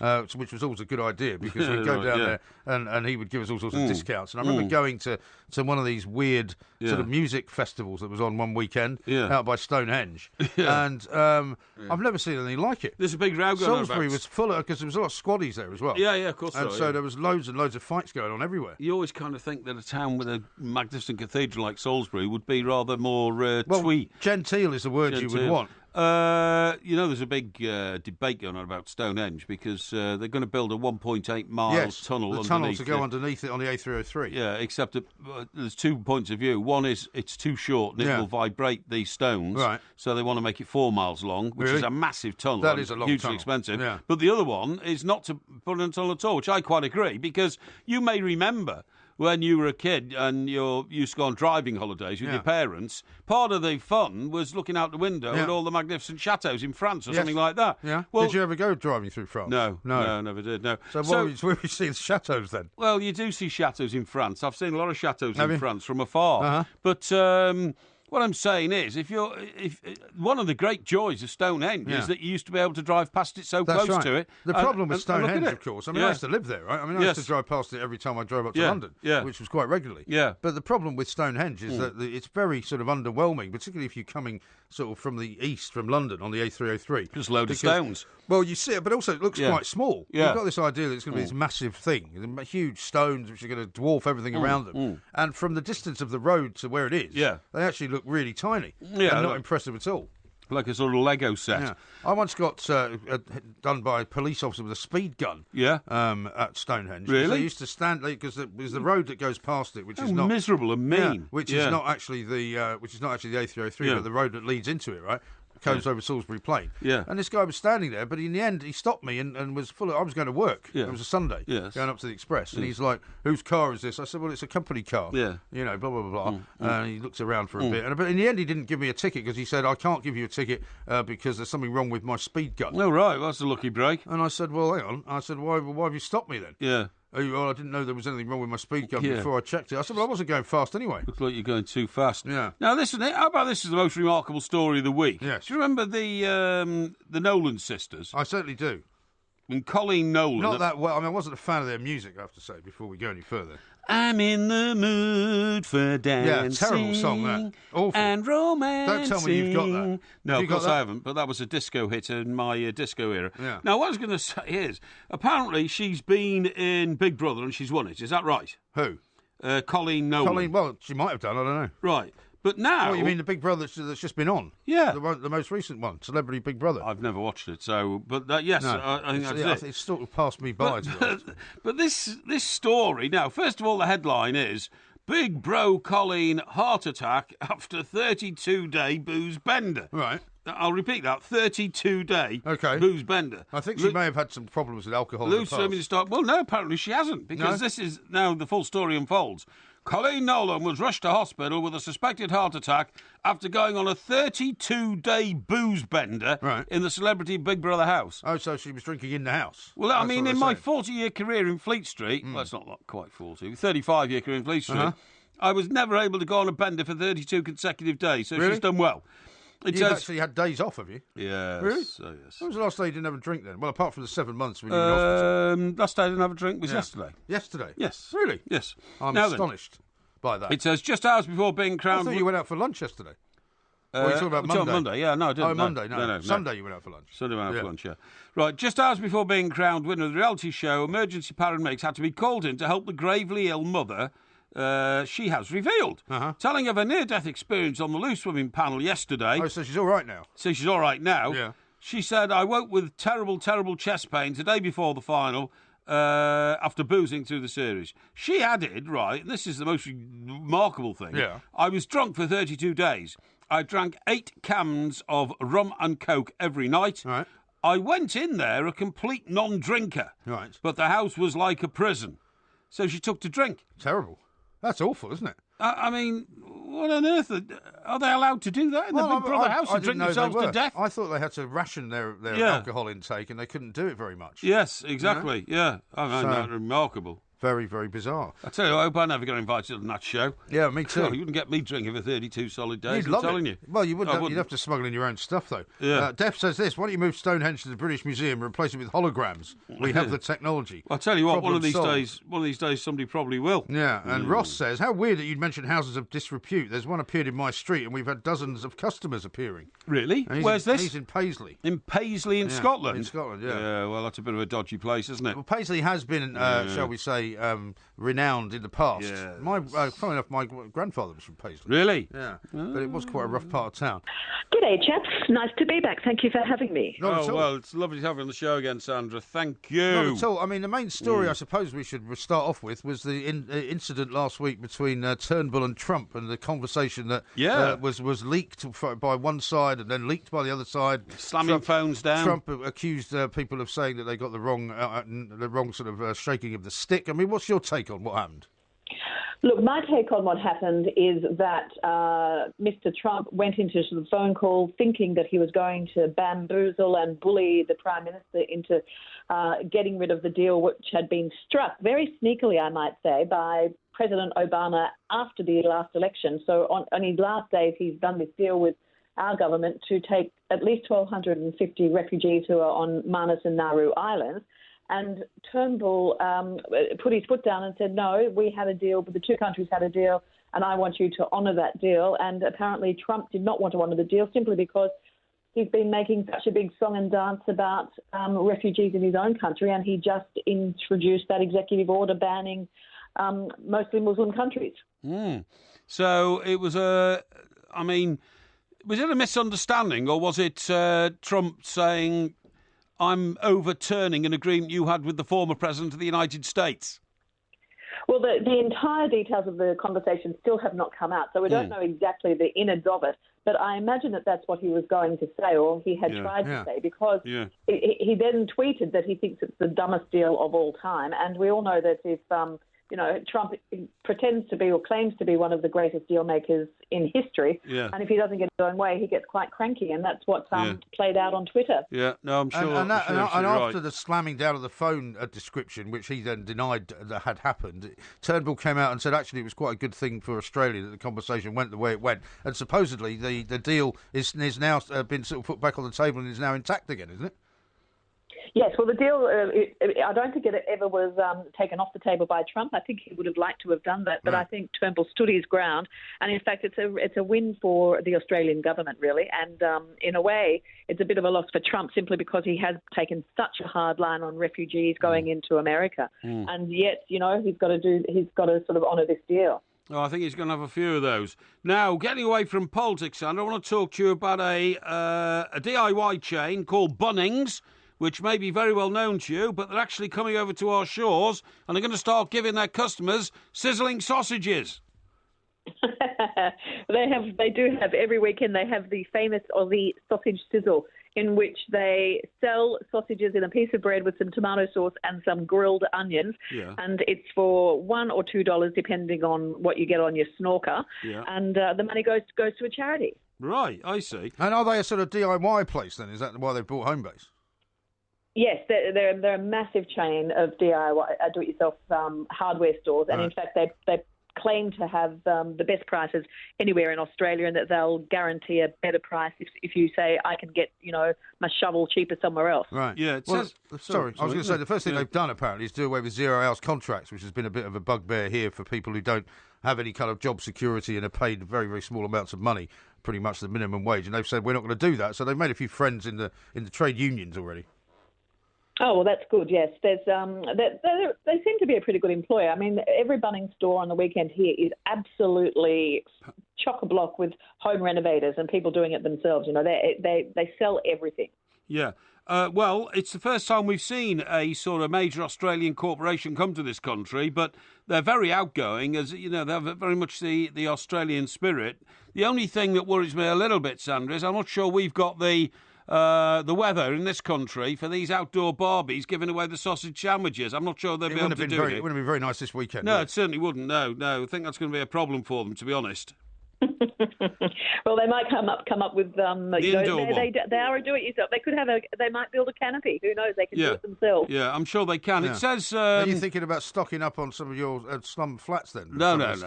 Don't be ridiculous. But it says they were actually founded by two brothers, Robert and Arthur Bunning, who migrated to Western Australia from Southampton. But that was in the 19th century. So they've been around for a long time, 130 years apparently. They have been around for a long time. And in fact, it's only been in about the last 20 years, though, that they've gone national and that they've gone so huge. They have these massive warehouses. They're almost the size of an aircraft hangar. Right, yeah, I understand. So a bit like B&Q over here. And apparently one of their claims to fame as well is they built Australia's first lunatic asylum. No, it's true. What, out of wood? I don't know. Well, like a shed. Yeah, but I mean, you know, plenty of experience in that form. I wonder if it's still going. Yeah, exactly, yeah.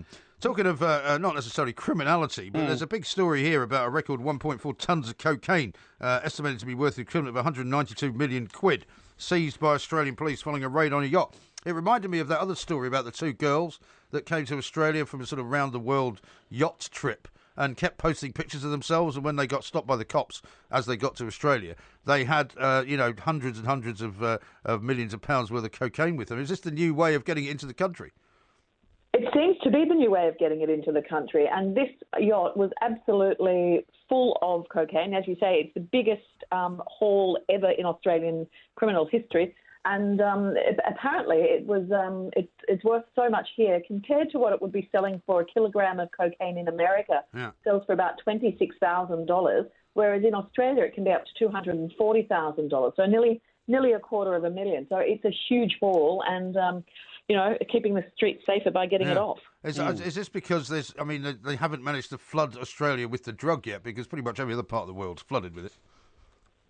Yeah, with cocaine. Yeah.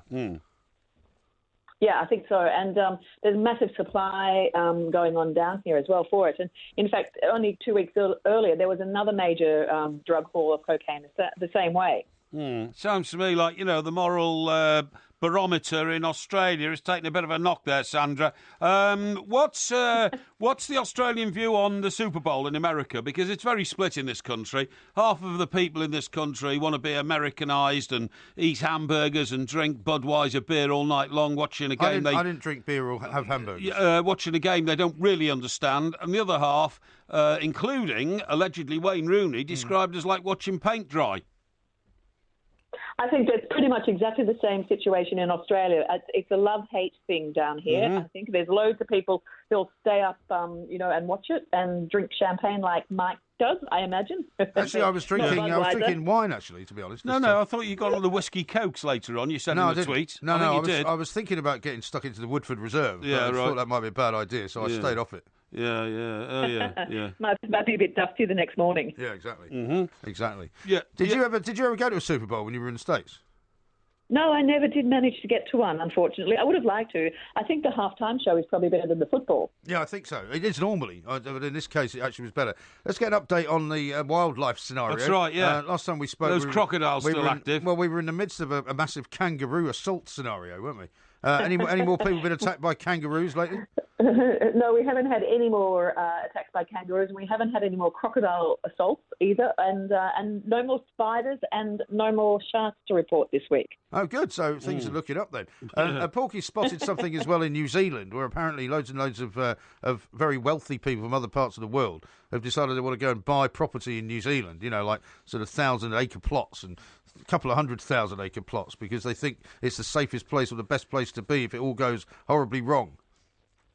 They have, and in fact, it's a big story. They're calling them the new preppers, the survivalists. Oh, yeah, that's right. they're buying up huge tracts of land in New Zealand, in the remote parts of New Zealand, which are fairly unpopulated. And apparently, it's really being pushed by sort of Silicon Valley people who've got buckets of money to spend. Yes. And they're worried about an apocalypse coming or another world war. Yeah, no, it's exactly that. The report I read, Sandra, said that people like you are mega wealthy and all this kind of stuff realise that eventually it'll all come to an end or something like that, you know what I mean? Well, these are the people who think the world will end, right? And they want to be prepared for it. Well, right? I don't think they think the world will end. I think they have like paradise syndrome. They've got everything in the world, they're so wealthy and all that. But they're getting increasingly worried that, with Donald Trump in the White House and with Vladimir Putin in Russia and with all these kind of loonies like the guy who runs North Korea and all this. Kim Jong-un. Yeah, could it all happen by mistake? And if they do, if it does, they have a bolt hole in New Zealand, which will be largely unaffected. Well, it's closer to North Korea and China, though, isn't it? Yeah, but it apparently be largely unaffected by the swirl of, nuclear fallout. Well, I hope. Let's hope it never comes to that. Well, yeah. I mean, we should hope it never comes to it, but it's nice to be able to make the preparation. Absolutely right. Now, one final question about Trump, because you worked in New York around about the time Trump was around quite a bit. Did you ever have any dealings with him? I did once. I did a doorstop with him when he was at Trump Tower, when he was having the affair with his second wife, the Georgia. Well, he was having the affair with the woman who became his second wife, the Georgia Peach. Oh, Marla Maples, yeah. Marla Maples, yeah. So I did a doorstop with him then, and he was just a character. Yeah. He's larger than life. He's a character, and who knows what's going to happen to America or the world for that matter for the next 4 years. But I was reading a ride, that's for sure. I was reading a fascinating piece in the New York Times, which of course he's denied is true because he hates the New York Times and says that they don't tell anything but lies about him. But that apparently the West Wing, where generally speaking the presidential staff are, is almost completely in darkness most of the time because he hasn't appointed that many people to actually work there. He didn't know that he had to appoint loads and loads of people, and all the ones that have left have not been replaced, which is a kind of an odd scenario they're painting. Yeah, it's a very odd scenario. And also, too, there was an interesting piece in the New York Times about his late-night television habits when he'd sit around in a bathrobe with just his one long-time aide and they'd be watching cable news TV all night. I mean, it's very bizarre. It is very weird. I'm sure we'll get to the bottom of it by the time the first sort of year is up. But Sandra, thank you very much indeed. Sandra, always great to hear from you. Thank you very much. Australia. We've got much more to do, including I'm going to tell you something that you're going to be music to your ears, right? Yeah. And it's why you should be selfish at work. Apparently helping others will lead to generosity burnout and could damage your career. That's happened all my life. Generosity burnout? Generosity burnout, yeah. That's what you'd suffer I've from. been taken advantage of in the most outrageous ways all my life because I have a generosity of spirit. Well, I'll tell you how you can fix that and behave more selfishly. This is TalkSport.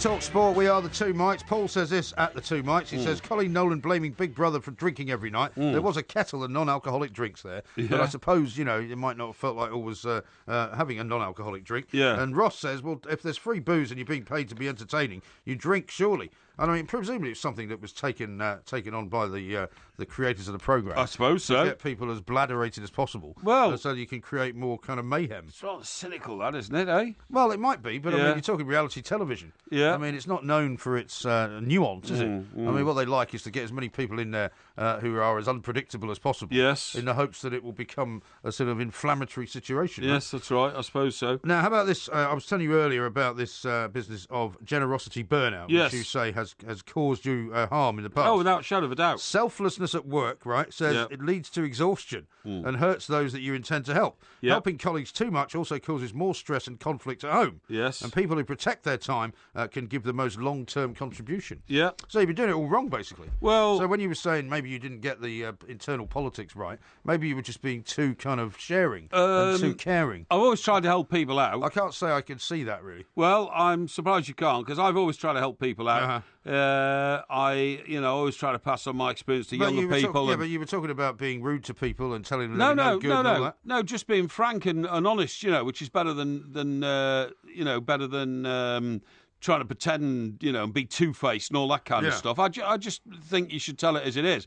But, I mean, I've always been generous of spirit. I've helped younger people, and then if I see a colleague in trouble, I try and help. And particularly if I'm in a more senior position, I think somebody's being put down, I will always try and help. But I find that's very rarely been reciprocated in my business. Most people don't have a generosity of spirit and don't want to get involved with other people's situations. I just happen to most people are out for themselves. Yeah, of course they are. Although, have you not noticed that nowadays in the workplace there's a generally more kind of collegiate atmosphere? No, not really. Than there what used to be about 20 years ago. Not really. That people are generally more helpful. Are they? I don't know, really. Well, I don't notice so much that people are trying to kill each other as much as they used to. And you're encouraged to be you're encouraged to be much more kind of generous of spirit and, in terms of the job shares that you do and all that kind of thing. Yeah, but it depends which business you're in, I suppose. Yeah, I mean, maybe.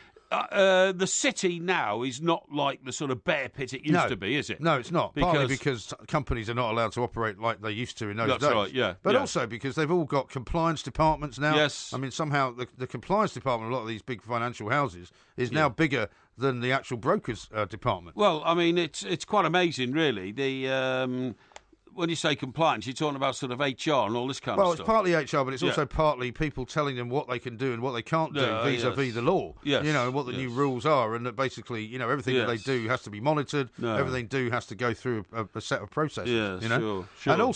And also HR as well will take, they've got all these kind of things that you're supposed to do to make sure people feel included. Exactly. Which never used to happen when we were around. No, never used But to this is an article for the Harvard Business Review from a guy called Dr. Adam Grant from the Wharton School of the University of Pennsylvania. Yeah. And he basically says, although givers are the most valuable people in organisations, they are also at the greatest risk for burnout. Right. Because they don't protect themselves, they invest in others, and that can cause them to feel overloaded and fatigued. Yeah, well, I suppose it can, really. I must admit, I can't see you in this. No, it has happened. Just getting back to that New Zealand thing, by the way, I've just discovered that one of the guys who's gone there is the guy who founded PayPal. Yeah. A guy called Thiel. Peter Thiel. Okay. Billionaire internet magnate. He's bought 477 acres of a lakeside estate in the country's southern Alps. Cost him $10 million. And as a result of which, he's now got a passport and is a New Zealand citizen. $10 million to a guy like that's nothing, is it? I mean, you can't buy a decent... well, I mean, I say this, but I don't mean it to sound like this. But I mean, you can't buy... a decent house in Beverly Hills. A massive house in Beverly Hills for $10 million. I mean, there was one, in fact, the one that was on sale, and it went round sort of virally on Facebook, $250 million. That's right, yeah. The one in Bel Air. Yes, that's right, yeah. I mean, $10 million doesn't buy a garage, No, it doesn't buy a garage at all. Which I totally is ridiculous, agree. really. Yeah, it is totally ridiculous. I agree. You know the next great food shortage after bacon, by the way? What's it going to be next? Tuna. Yeah. Why is there going to be a shortage of tuna? British consumers face forking out more money for tinned tuna this year. Oh, yeah. Surging costs for Thai tuna, that's tuna from Thailand, could push up the price of cans in supermarkets. When are people going to realise this is all a ruse to just put prices up? No. But it is. Thai skipjack tuna prices. Right. Apparently skipjack tuna is a form of tuna. Well, I remember buying skipjack tuna in America. Right. I don't think I've ever seen it here, though. Oh, right, OK. Are up 96% year on year due to low catches in the Western Pacific and the Indian Ocean, really? OK? Well, is that because there's fewer tuna around? Fewer tuna around. I wonder why that is. I don't know. They said tuna prices were expected to fall when ships increased catches after the end of a ban in October 2016, but instead, catches of both skipjack and yellowfin tuna have remained low. I mean, do you remember the time when you used to have to buy the tuna which said that it was not caught by nets, by the trawler nets? Yeah, so therefore it was dolphin-safe tuna. That's right. They seem to have stopped kind of labelling it as that. Yeah, they now, do. Because I presume they do, nobody now gets tuna in nets. Yes, anymore. They do. Is this going to affect you then? You're a big tuna fan? Yeah, I like a bit of tuna. It says the owner of John West. Now, that's one of the UK's most popular tinned fish brands. You've seen John West, haven't you? Yeah, I do. On the supermarket I'm shelves. a big fan of John West, actually. John West salmon. Yeah, John West salmon's fantastic. Yeah. Very good. It says, reported in November that an unexpectedly high tuna price in the third quarter of 2016 had posed a challenge to our Thailand-based tuna export business, as well as branded seafood business in Europe. Yeah. Right. Strangely enough, I found myself staggering about Borough Market one day because I was trying to find some tuna flakes. because there's a couple of recipes I wanted to make, right? And it said that you put tuna flakes in. So I thought, I see. rather naively, that I'd go to the spice place where I go, right, and they would have some tuna flakes in a kind of a little jar. Okay. Because I thought they might be dried tuna flakes or something like that. Yeah. And nobody knew what I was talking about. Really? And eventually I went up to the fish market and said to the guy there, I said, you sell tuna flakes? Do you know what tuna flakes are? Yeah. And he said, no. He said, but I assume they're just flakes from, a can of tuna fish. Yeah. So just use that. But I still haven't really got to the bottom of it. I don't know whether tuna flakes exist in some other form. No, I've. I don't know why I'm telling you this, but I feel as I should share it with you. Yeah, well, no, that's fine. But I'm not sure what the difference is between flakes and a tin of tuna. I totally agree. Now, how about this from Thomas? I don't know which day he's referring to. He says, I actually saw Porky in the sports bar in Waterloo with a bottle of Bud in his hand. Yeah. Is that true? No, definitely not. You don't drink Budweiser? Never drunk Bud. I think it's too fizzy. Really? Yeah. When would that have been? When's he claiming that is? I don't know. He doesn't say. Because I wasn't there. But I think it was with reference to people, drinking American beer. I see. And, No. But he wouldn't have been watching the Super Bowl. No. Although some of those sports bars are open to the early hours of they Super Bowl can. night, aren't They can. Now, are you thinking of going on a cruise anytime soon? Yeah. Are you thinking of going on a cruise anytime soon? No. You're not, definitely not, no. A cruise for me would be like death. Why? Well, because apart from the fact that most of the people on it would be probably close to death. Yes, that's right. You're stuck with the same people day after day after day. Yeah, that's right. I'm led to believe, even though some of these big cruise ships have got loads of different activities, they've got loads of different kind of dining rooms, you'd still end up running into all the same people. You can't get away from them. It'd be great to get a job on one of those. It's really? Money for old rope. Yeah. Well, friends of ours, I'm sure you know this, used to go on a passage on the QE2 yes. and lecture that's right, about journalism because they have all these kind of lectures that they that's do. Right, yeah. In fact, Bill Haggerty was one who used to do it all the time. That's right, yeah. When he was editor of The People. And you only have to give 2 lectures a week, don't you? Something like that. Two lectures over 5 days. And they pay your passage and plus they pay you. Yeah, that's right, yeah. No, I wouldn't fancy it, to be honest. Yeah, well, I would mind it. Do you not get seasick? Eh? Do you not get seasick? No, I don't think so. I went on the QE2 across the Atlantic and I got friendly with Long John Baldry. Oh, yeah. Because he was the actor in the main concert hall, right? And he only had to give 1 concert, right? Plus 1 downstairs. Right. And the one downstairs for the staff. For the crew. Right. For the crew. Okay. They don't even call them the staff, the crew. Yeah. Who live literally in the bowels of the ship. Yeah. That's where all their cabins are and their mess room and all that. And he said it was quite remarkable because the one in the main concert was, was sort of regulated and dignified affair, people sat in the seats. Yeah. The one downstairs just turned into a riot. Well, it's probably better, right? It was better, but everybody was completely intoxicated on all the free booze. Yeah. People having sort of relationships with each other on the floor and all kinds of stuff. While he was playing? Yeah, while he was playing, yeah. Really? Yeah. Having relationships with each other? Yes. Blimey. Yes. But, I mean, surely part of the problem of working on a ship and also being on a ship is there's not much to do. Well, it depends how big the ship is, I suppose. Well, I remember being in Naples once, right? Yeah. And they had a couple of those massive, big, new type liners, which sail the Mediterranean. Yes. They're so big. Yeah, they're huge. I mean, they're like a whole city block. Yeah, they are. Yeah, I agree. And I mean, apart from anything else, you probably get lost on them. You get an app now, to find your way around these ships and all that. I just don't fancy it at all. But anyway, the reason I mention this to you is I've come across another report in one of my travelogue journals. Oh, yeah. It says cruise ship passengers could be exposed to pollution levels that are up to 60 times higher than the fresh air on the top of the deck, it was reported. Really? Scientists have measured the air quality on board a ship. This ship was leaving Marseille. Okay. I once lived on a ship in Marseille, Lived on one? Yeah, the Napoleon Bonaparte. Really? Yeah, we were covering the World Cup rugby. There's so few hotels in Marseille. You had to stay on a ship? Yeah, we stayed on a ship. You never told me that before. Yeah. Was this when you were travelling around with the most famous rugby union player in the world? That's right, yeah. But you didn't know what his name was? I didn't know who he was. Right. And yeah, we had a berth on the... in fact... I refused to stay on it because I was covering the England football team. What sort of boat was it? The England rugby team. It was a cruise liner. Oh, okay. It was called the Napoleon Bonaparte. And I objected and said, I'm not staying on that ship. Why?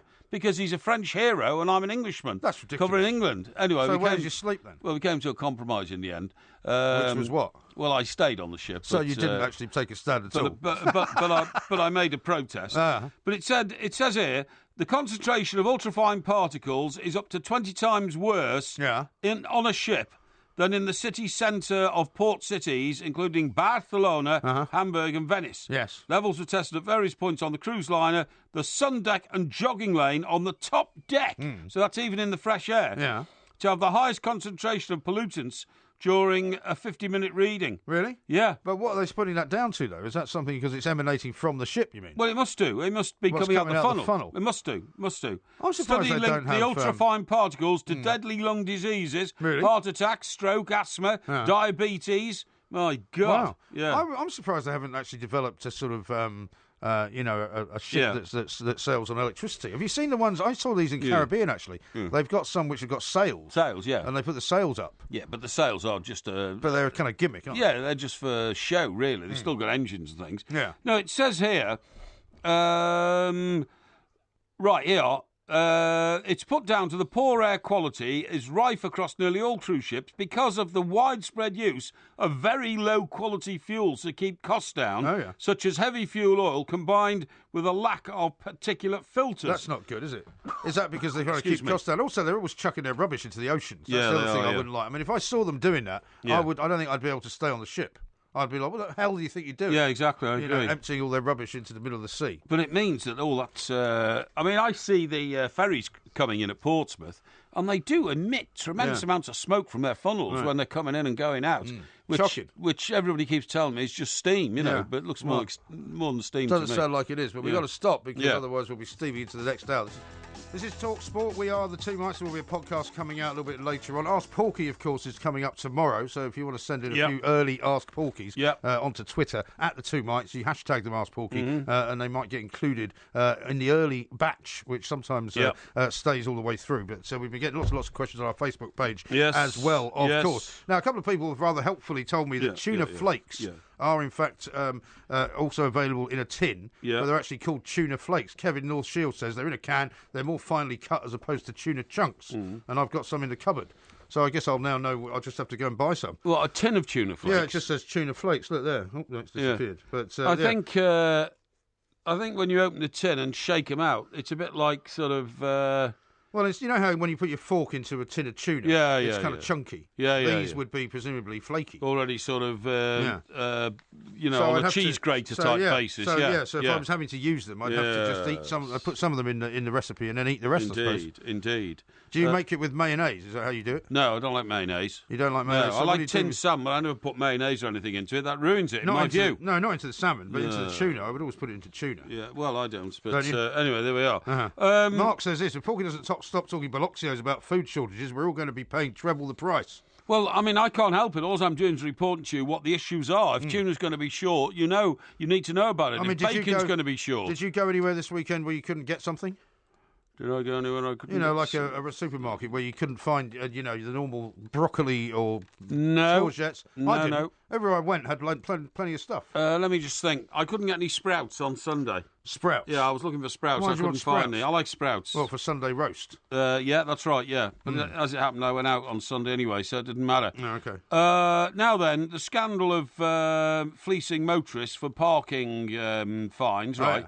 Is going on and on and on. I mean, I can't believe it. I keep telling the world about this and nobody does anything about it, right? Yeah. Motorists are being pushed into paying parking tickets by councils that ignore evidence exonerating drivers and fail to give access to a proper appeal.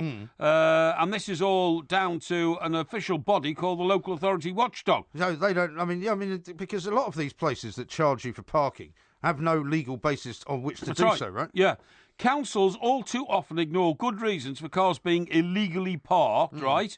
According to the Fairer Fines report, authorities also regularly refuse to take notice of credible information that they had targeted the wrong person by issuing fines to the previous owner of a car or using an old address. Right. One motorist received repeated threats from bailiffs despite having contacted the local council 4 times to prove he no longer owned the vehicle. That's ridiculous, isn't it? Yeah. Well, funnily enough, after those 2 bailiffs visited me, and the thing that it said on it was Hammersmith and Fulham, right? Yes. So I assume that may have been a parking fine of some kind. Yes. People have said to me that, this happens a lot, whereby, if you somehow let it slip through the net or it's an old car or something like that, they will send the bailiffs out, which is outrageous, really. It is outrageous. It says here, figures published last month showed that councils across Britain collected collected £338 million from parking fines last year. That's up 3% on the year before. Yeah. I mean, honestly, it is an outrage. It really is. And that's for 1 minute late on a metre or something like that. You know what I mean? I mean, I very successfully, I'm sure I've told you this story before, when we were in Edinburgh, and we had the radio station in Edinburgh, we had like news cars that used to go around all the time. Yes. And they were forever getting targeted. Unbelievable. And getting parking fines. But I managed to get off most of them, quite often by arguing that the calibration actually of the clock on the ticket machine was different to the real time, and also different to the time that the traffic warden had on their watch. Sure. And it almost always worked. So I'm not saying that you could get away with it if you're an hour over or something like that. Sure. But if it's only a matter of minutes, you can cast enough doubt on it. Roy says this: a buddy of mine was a photographer on a cruise ship. He said it was wall-to-wall Rogerisation and bladderation. Yeah, it was. It was. There's a lot of that going on, you know. Well, certainly down in the bottom of the bowels of the ship. I mean, things went on down there which I can't tell you about, you know, but on a family show or anything like that. Not involving you, no, not involving me Thank at all. God for No. that. Gary says this: you were right about Swindon. I've just finished my night shift and my bike's been nicked. Oh, well, really? In Swindon? Yeah. Yeah, tough luck that, mate. You should have perhaps chained it up or something. Yeah, it's been taken by one of the pop-up brothel types. Yeah, absolutely. Talking about cars, by the way, I came across a very worrying story about a bloke in Spain. He was a Mercedes driver. He's just driving round, right, and he's got a really nice Merc, an S350. Very nice car. Sort of E-Class. Well, it's S-Class, isn't S-Class, it? S350, yeah, it's a very nice car, worth apparently about £80,000, you know. And he got waved down by a gang, right? Is this in southern Spain? This is in Alicante. Okay. Costa Blanca. Yeah. Now, he didn't know it was a gang because it's just one bloke who waved him down, you know, and he thought, does that chap need some help or something? Right. So then a group of guys sort of come out of the shadows carrying a knife and a sword. Dear me. Yeah, and they make him get out the car. Right. They then produce a set of papers, right? This is an actual case, but apparently it's on the increase. It's a report from Spain's National Police Organisation. They then produce a set of papers, properly prepared, which are sales documents, right? Make him sell them the car? Yeah. Really? A point of death, because this sword is now put to his throat. Right. He signs all the papers, and they actually gave him £850, which was the sale price on the documents. Not quite as much as he was hoping for. No, exactly, for an £80,000 car. No. Yeah. So who were they, these guys? Well, they're just gangs of, villains. Well, I mean, it has to be said, there is not much in terms of society's kind of vulnerability between somebody doing that and just stealing a car. That's right. Because they can presumably claim that it was all above board and there was no pictures of him having a sword put to his throat. The suspects forced the victim to sign a car sale document in which he agreed to transfer ownership of the car to them in exchange for €1,000. Okay. So he's got no comeback if he goes to the police, then, has he? Well, this is the legal case. The victim was driving his vehicle normally and was mugged when he stopped. Right. The men leapt into his car, beat the driver repeatedly until they got all of his keys and car documents. Then they took out a piece of paper where they drafted the car sale agreement. When the victim was given the document to sign and initially refused, he was threatened so badly with a knife and a sword cane that he immediately agreed to put his signature on the document. That's awful. Yeah. I mean, that's worse than being carjacked, because at least if you get carjacked, you can refer to the police and say, these guys have stolen the car. Yes. God, blimey, what is the world coming to? Does the document also then have a sort of a name and address for these guys that took it? Well, of course not. No, well, if it did, it'd be a false address or something, wouldn't it? But my goodness, I saw a story over the weekend, actually, about some woman who found herself in a very odd situation. I think it was in a car park somewhere in Britain, where she came out of a shop and was staggered to see the exact same car, which she owned, parked slightly opposite her car, but with the exact same number plate. And that somebody had basically stolen a car, which was the same make as hers, and the same model, and the same year, and they had somehow managed to graft onto it her number plate because they'd worked out that she was the owner of one of these cars. Wow. So that if it was ever stopped or done for speeding or parking or anything like that, everything would come to her. Yeah. Isn't that weird? Very weird indeed. I've never seen that before. I told you it happened to me once. My sister used to work in Cheltenham at Kraft Foods. Oh, yeah. And that was in the days when I was working for the Birmingham Evening Mail, right? It was, we were just young. And so just by driving down through Evesham, I sometimes used to go and see her on a Sunday. She lived in a great flat with a couple of other young ladies, both of which I had my eye on. Cheltenham Ladies College types. that sort of thing. Yeah, they were. You had your eye on them? Yeah. How did that go?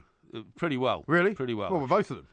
With one of them, called Sally. Sally? Yeah, that's I've right, never heard of this one. No, well, Was she working at Craft as well? No, she wasn't, no. Where did she work? I think she was something in the world of flowers, as I recall, or something like that, yeah. But anyway, I went down and met my sister, and we started off the day by going to a local boozer, Really? How surprising. Yeah, exacshe for a few drinks. Is this Sue Ellen you're talking about? Or no, this is my younger sister, my younger sister, Jill. One who now lives in Bournemouth. Right. So she said, there's a nice little pub on the edge of town. I said, OK, fine. And her other two flatmates were doing up the lunch and all this kind of stuff for a party starting about an hour later, or something like that. And said, no, you got your brother, you don't see him very often, and all that. We'll finish making them. So we go to this pub, right? Yeah. And we go in there, a couple of drinks and all that. And then I said, Jill, I've just got to go for a leak. And I gave her the key to my car and said, you go and get a car. And I had a silver Vauxhall Viva with a black vinyl top. Oh, yeah. Remember those? Yes, in I do the remember 80s, those, Was this the one that you flogged later? Well, that was a different Vauxhall No, Viva. that was a different one. This was a much more modern car, sort of box-shaped type Vauxhall Viva. And so anyway, I remember I came out of the pub and I walked to my car and it was in the car park. Yeah. And my sister wasn't in the car. So I thought, how very odd. And I went to get in the car and I couldn't because it wasn't open. Right. And I thought, so no sign of her at all? No sign of her at all.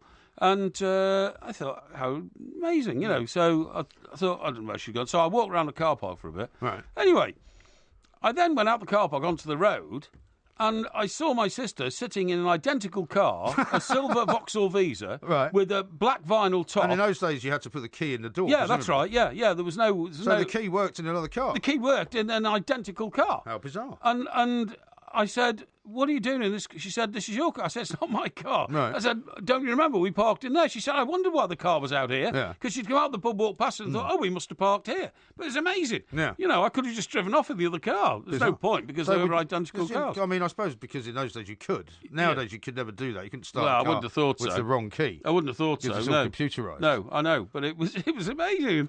And she'd said, I wondered where you'd been. I said, well, you're in the wrong blinking car. How bizarre. So anyway, those things sometimes happen. Yeah. Well, you have to tell us later about what the party went like. Obviously, a story about that. Yeah. We got winners and not winners and losers, heroes and villains coming up a little bit later on. Oh, yes. And of course, as I said, the Porky quiz is going to be on the Queen. Yes. Coming up on Thursday. Yes. This is Talk Sport. It's a wonderful night, you gotta take it from me. It's a wonderful night, come on and break it on down. It's a wonderful night, you gotta shake it from me. It's a wonderful night, come on and break it on down. It's a wonderful night, everybody can see. This is Talk Sport. We are the two mics. We're going to be doing heroes and villains very, very shortly. It's where we have two heroes and two villains each, and then it's judged by our producer Dave. He'll tell us which one he thinks is better. Yeah. You usually accuse him of gerrymandering it I do. if you lose. And, of course, you're always very happy if you win. Speaking of which, there have been a few people asking questions about the the fallout from the quiz of last Friday. Yes. What about the fallout? Well, it was revealed because you issued a picture, did you not, of some a piece of paper. My notes. Your notes, which you said were not being used during the quiz. That's right. I accused you of having put the name of the governor of Texas on there. Yep. But the picture that you issued was covered by headphones. You didn't actually issue the whole picture. And I could see some crossings out and things like that. No. So it wasn't very clear. So what are you trying to suggest? Well, a few people are asking whether we've got any further with the investigation into whether or not you were actually cheating. Well, I wasn't. I mean, that to make that an assumption is ludicrous. Do you think? Yes, I do, yeah. And the answer is no, I was not. Okay. Yeah. All right. Okay, well, we'll see. We shall see. Yeah. I get heartily sick of the insinuation, you know what I mean? We were meant to be filming it as well, which we forgot to do. So we may have to film this week. Yeah, well, I think we'll have to do that, yeah. Did you ever have an ambition to be in the St John's Ambulance Brigade? No. Why would I have an ambition to be in that? Well, I thought it was good. I used to go to football matches when I was about 8. I used to go to Chester before I was old enough to go to Goodison Park on my own. And I was always quite impressed with the guys who ran round the edge of the pitch, with the stretchers. Well, no, they used to have a little bag, full of sort of first aid equipment and all that kind of stuff, Right. They're always the first to run the pitch when it happened. I thought it'd be a good way of watching football without having to pay to get in. Well, that would be your kind of way of thinking, wouldn't it? Yeah. So, but I mean, presumably you can't always pick and choose what game you get to go and cover. Do you? Eh? I mean, you wouldn't just become a member of St John's well, if you're and then go, oh, look, I can go to every game I want to go to. Well, yeah, but I mean, if you were a member of the St John's Ambulance Brigade in Chester, you'd only go to Chester games, wouldn't you? And Yeah, but you wouldn't have. But there must have been people who would quite like to have said that they've got seniority, so you wouldn't be able to go along. Well, I don't know. I mean, I did some investigation to what it was all about, and of course, the old St John's Ambulance Brigade was. They were the Knights Hospitallers, weren't they? Yes. And that's as opposed to the Knights Templars and all that kind of stuff. Yeah. Those are the people we mentioned the other week. Yeah, that's right. A big feud with Mr. Booze. What was his name? Boulazy. No, it was Booze something, wasn't it? Yeah, Booze Lager. Booze Lager. That's right. Yeah. But no, the reason I mention it is apparently there's a huge shortage of them now, and people no longer find it fashionable to be a member of the St John's Ambulance Brigade. I mean, are they actually people that are attached to ambulances then, or not? Well, no, it's a voluntary thing, isn't it, where you learn first aid and all that, and then they do have an ambulance, an occasional ambulance or something, but apparently... only jerks now join the St John's Ambulance Brigade. I think that's probably a bit of a desperately terrible generalisation. No, this is the problem with the image of it, you see, because you seem to be like a goody two-shoes. I mean, was it a bit like... And it wasn't really like Salvation Army, though, was it? It was they were a bit more qualified. And a bit more practical, I think. Yeah. Salvation Army just go around saving souls, whereas the St John's Ambulance Brigade actually administer sort of a bit of medical treatment, first aid. But did they do it for the fans, then, or for the players? Oh, both. If a fan had a sort of funny turn in the crowd or something, call the St John's Ambulance Brigade. But I mean, you don't see them now at Premier League games, do you? I mean, I don't know.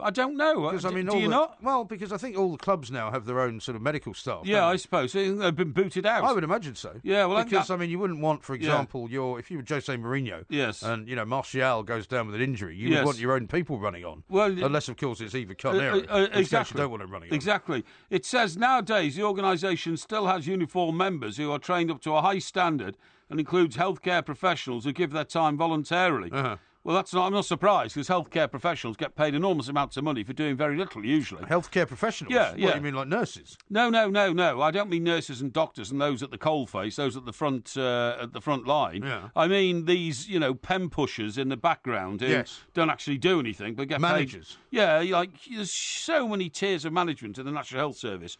Unbelievably complicated and wasteful. Well, yeah, I mean, that's what they need to get rid of, isn't it? It says, additionally, many types of training classes are available for companies or the public from the St John's Ambulance Brigade. Uh-huh. While its military aspects have been reduced many years ago and the organisation modernised with the uniform brought up to date in green and black, the principle that nobody green should... and black? Yeah, green and black, apparently. I thought it was red and black, wasn't it? It used to be black and white. Yeah. The principle that nobody should die for want of trained help is rigorously maintained. St John's Ambulance Brigade operates throughout the Commonwealth, but I don't know where they operate anymore. You sometimes see them at like public demonstrations and things, don't you, in case somebody collapses or and something would like you not see sometimes people collecting money for them?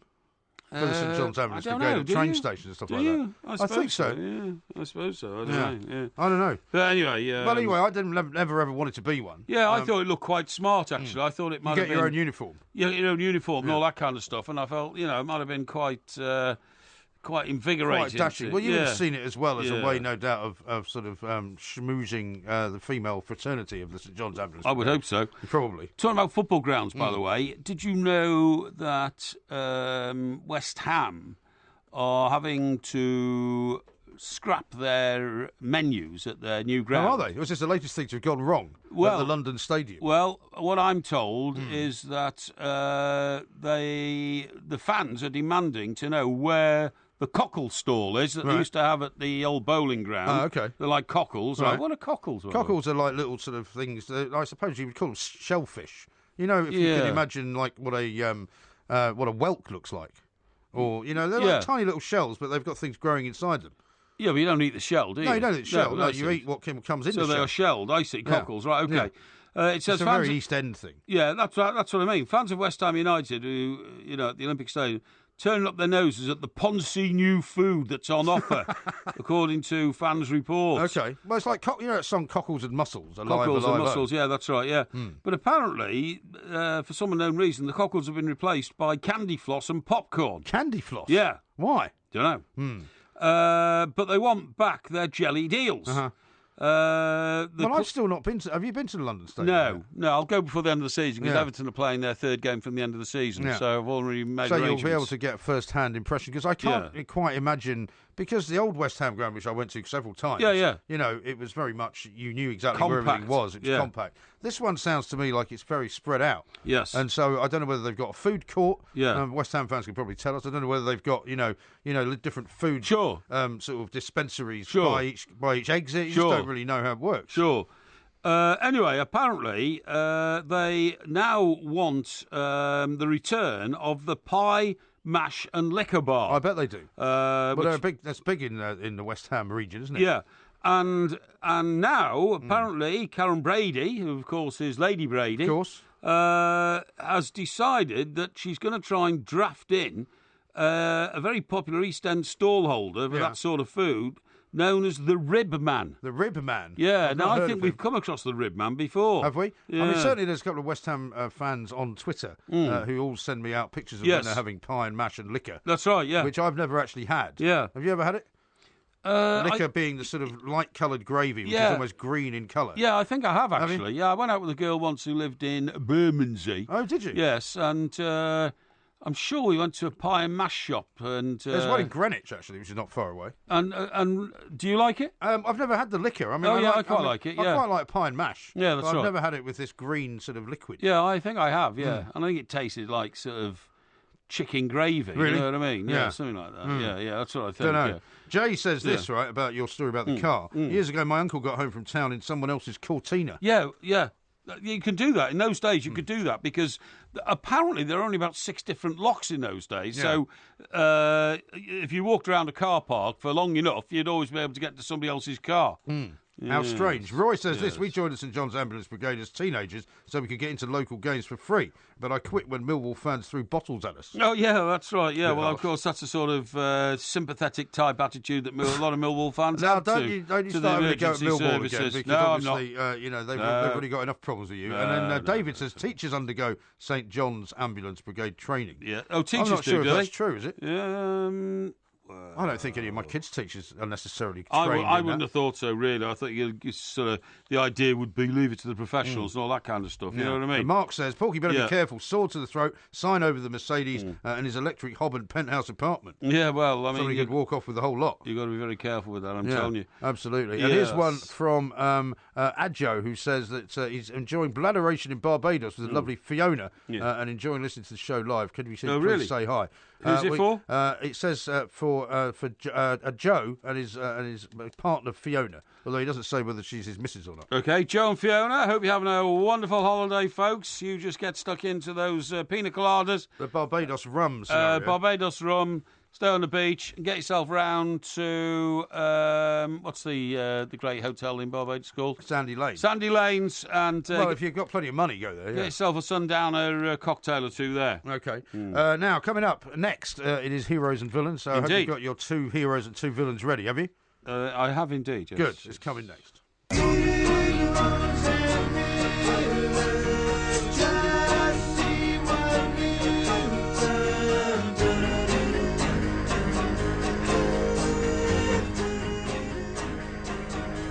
This is Talk Sport. We are the 2 mics, and that song signifies only one thing, which is time for our little heroes and villains competition. As I say, I think it's 3-1 at the moment because we started at the beginning of the year with your first victory. Yes. And you haven't won one since then, so you're due a victory. Right. Actually, I'm very reminded it was we drew last week, didn't we? We drew. So I don't know whether today 2-1. I don't know. It was 3-1. I think. I think it already was 3-1. Okay. Because it's now week 5 of the year, isn't it? Week 5. So that would make sense. Okay. So do you want to make this one double or nothing then? No. Normal rules apply. Normal rules apply? Yes. Okay. All right. Well, would you like to go first with one of your heroes or villains? You can choose. Okay, I'll go first with hero. Yeah, go on. My first hero is, in fact, a heroine. Uh-huh. I give you... Go on. Her Majesty the Queen.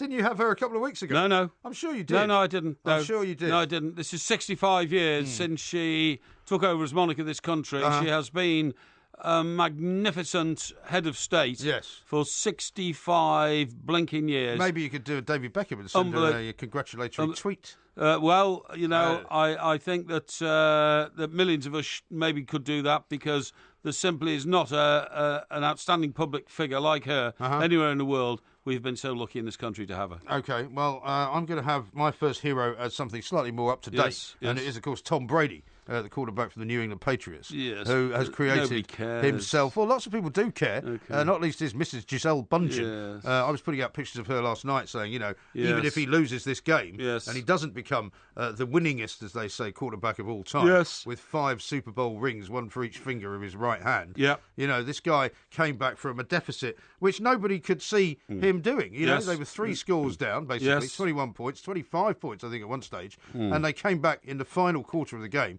And I know that lots of people say that Super Bowl and American football is boring, but I kid you not, if you get a chance to watch the last 2 quarters of the game, even just the last quarter of the game, you can't get more excited. It's the first time the Super Bowl's ever got into extra time, or overtime as they call it, and it's the first time ever that they've had a quarterback like Tom Brady, who has just been absolutely magnificent and is now being called the greatest quarterback that ever lived. So I can't really see that he would not be the massive hero of the weekend. Well, for people in America, maybe, but for the rest of the world... Well, I think you have to admire his shrug of the shoulders. Well, I think you've got to admire somebody's sporting prowess. I mean, you might say, for example, that you wouldn't say... give credit to Michael Phelps because he's an American, but he happens to be an incredible swimmer. Yeah, but that's a worldwide sport, swimming. American football's only in America. No, anyway, we must move on. Go on then. Right, so what am I doing now? Well, villain. You can do a villain or a hero, it's up to you. I'll do my first villain. My first villain is Juan Mata. Juan Mata, because his tackle on that Leicester player on Sunday was so shocking. It could have broken the boy's ankle. He got a yellow card for it, didn't he? He only got a yellow, but he should have got a red. Right. I mean, the sole of his boot went straight into the boy's. Wasn't even his ankle, actually. It was his lower leg. Could easily have broken his leg. Not only did he not get sent off, he then went and scored the decisive goal in Manchester United's victory, and he shouldn't even been on the pitch.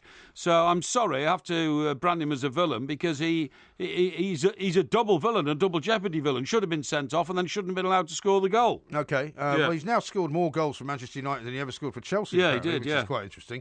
My first villain of the weekend is going to have to be John Bercow. He is, of course, the Speaker of the House. He's a guy who thinks that it's a good idea to ban altogether Donald Trump from speaking to the 2 houses of Parliament when he comes here for a state visit later on in the year, even though the Prime Minister has herself invited him. And, he's done a bit of grandstanding yesterday. This is despite the fact, as we mentioned, that he's already had the gall to entertain the head of Saudi Arabia and China. He's already had Barack Obama in there as well. Unbelievable. And it seems to me that he has absolutely no credentials to stop this thing from happening. Exactly. And he should keep his nose out of it, really. But he's so desperate for the publicity. He's all over the papers today. But an awful lot of MPs are not very happy about it. And I wonder whether this might be a step too far for Mr. Bercow. And he may end up being forced out as a result. He's only the Speaker of the House. That means he only controls the running of the House on a day-to-day. He cannot impose policy like and this. he doesn't also, I would have thought, have anything to do with the House of Lords, does he? Exactly. Because he's only involved in the House of Commons. There is a Speaker for the House of Lords, so he's speaking for him as well. Yeah, exactly. So I think he's out of order. Right, OK. My second hero, well, it's got to be, hasn't it? Lukaku. Well, I suppose for you it would have to be. Lukaku. Well, for anybody. He scored 4 goals. He's now the leading scorer in the Premier League this season. And he scored 3 Premier League hat-tricks. And all that, I'm afraid, and his value has soared to £65 million from the £28 million Everton paid for him. Which is bad news, though, isn't it, for Everton? If his value soars too much, they'll be forced to sell him. Well, it's good and bad news. A double-edged sword, isn't it? We hope that we'll attract players of his quality to Everton to make the team competitive for Champions League places and even for a tilt at the title. So that is my second hero. OK. Well, my second hero was going to be a Scottish rugby player, because Scotland, if you might not have noticed, but I know you keep a keen eye on these things, had a very, very unpredictable and exciting win over Ireland on Saturday, right? Which Ireland were supposedly going to be the favourites to win the competition. Well, they were winning the game, and then they allowed Ireland to sort of come back into it. And then they won it right at the end. And, of course, Ireland was supposedly going to be the team to fear in this particular Everybody Six said Nations. that Ireland... And it was going to be an Ireland-England kind of standoff. That's right. I mean, England nearly lost to France. They did. And Ireland certainly did lose to Scotland. Yeah. But I have to say, having thought about giving it to Stuart Hogg, Yeah. who looks like he's going to be going on the Lions tour, instead, I'm going to give it to somebody else in the world of rugby who died over the weekend. And it is, of course, the former South African captain, Joost van der Westhuizen, who died at the age of just 45 because only 6 years ago he was diagnosed with motor neuron disease, which is a terrible, awful disease. And you would have seen him at rugby games recently. He was in a wheelchair. I mean, he won the World Cup with the Springboks in '95. He did. And he's regarded as one of the finest scrum halves in history. Yes. He won 89 international caps between 93 and 2003, scoring 38 tries. And, you know, he was admitted to hospital, I think, on Saturday in a critical condition. And, you know, just a terribly sad story of a man who was formerly one of the fittest men in the world, who got this awful disease for which there is still really no idea or any kind of cure. I know, it's shocking. So he's my second hero. Right, okay. And so my second villain, without a shadow of a doubt, has to be Mr. Ranieri. Oh, yeah. Because he has so badly failed Leicester this season. And he's failed them so badly that by now he should have stepped down. It's no good him going around saying, well, you know, if the players come to me and they do not want me, they will have to go to the board and they can get rid of me by telling the chairman they have no confidence in me. Well, I'm sorry, that you're putting all sorts of barriers in the way of the players doing that, rebelling against their own manager. You should now, Claudio, realise that the game is up and that you can't guarantee to keep Leicester in the Premier League, despite the fact that you're in charge of the Premier League champions. You've got to step aside. Like now, and because you haven't since Christmas, you are a villain. You are a villain. I'm sorry. Well, I mean, poor old Ranieri doesn't seem to have much of a clue as to how to put it right. Hasn't got you've got to blame the players at some point as well. And, well, he can't motivate the players anymore, so he should have been out the way a long time ago. Okay. Well, Steve's already saying the Queen. Are you going to pick her every week? My second villain is going to have to be Alistair Cook. Yes. Alistair Cook, who's had a miserable time as England captain. He's given an interview in which apparently he said that he became drained as England Test captain. Now, forgive me for saying this, but I know that being a professional sportsman does have its pressures. But, you know, to take on a job like the captain of the England cricket team, travel to exotic parts of the world and play cricket for a living, I mean, does that really drain you, for heaven's sake? I mean, I think the level of responsibility does. Well, the level of responsibility did not drain him to such an extent that he felt he had to win every match, because he didn't win every match, did he? I think he could easily have been in the heroes category for the great victories that he notched up for England as captain. 59 games in charge, I believe, and, you know, you'd have to say, as you were saying earlier, Test matches. As you were saying earlier, you know, he wasn't always such a great batsman while he was captain. But surely the point is, if you're going to be captain of England, you conquer that. You make sure that you are not drained by the job. Otherwise, you shouldn't have taken the job in the first place. I mean, you've said to me that you don't think Joe Root should take the Definitely job not. because he's too young and he's not ready for the pressure. Well, I'm sorry, if you're an international cricketer, you should be ready for any kind of pressure. And all this kind of nonsense about, oh, well, you know, we put too much pressure on the captain of England is ridiculous. And I think he's set a terrible precedent because he's now given anyone who takes the job the ability to say, oh, actually, I was a bit drained by it because it was too hard. I think that's nonsense. And he's my second villain. I think that's a bad choice. Do you? Yeah. Okay. Well, luckily you're not the one that makes the decision on the betting. It's going to be a decision for Mr. Levine. He'll pass an envelope to you, I'm sure, in short order. Yes. In due course, and we shall see whether it's going to go to 4-1 or whether it's going to go to 3-2. Indeed. This is Talk Sport. Hey! The sun goes down like a bad, bad dream. You end up tight, gotta let off steam. They say they can break you again and again. If life is a radio, turn up to 10. It's some crazy, crazy, crazy, crazy night. This is Talk Sport. We are the two mics. Soon there will be an envelope which Mr. Parry will open. Which will tell us who's won the heroes and villains for this week. A couple of people are saying that you've already chosen the Queen twice. Brunton says, unreal. Every week Porky picks the Queen. No. That's true. Not at all. He says. And somebody else says that you it's automatic every week, says Peter. Porky picks the Queen and Lukaku. No. You've got a glitch in your cranial hat drive. No. Right, well, here's the envelope anyway. Okay, you're going to open it. Yeah.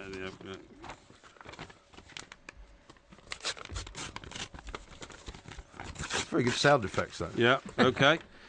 I'll unveil The winner is... I feel like throwing up. It says Mike, that's a good bit, right? Mike. Then it says Graham. Okay. Rubbish. Well, I tell you what, but I will give you something, though. You've got to point back, because Martin says MG is winning 2.5 to 1.5. Yeah. Last week was a draw. Yeah, so exactly. I was incorrect when I said it was 3-1, but it's 3-1 now.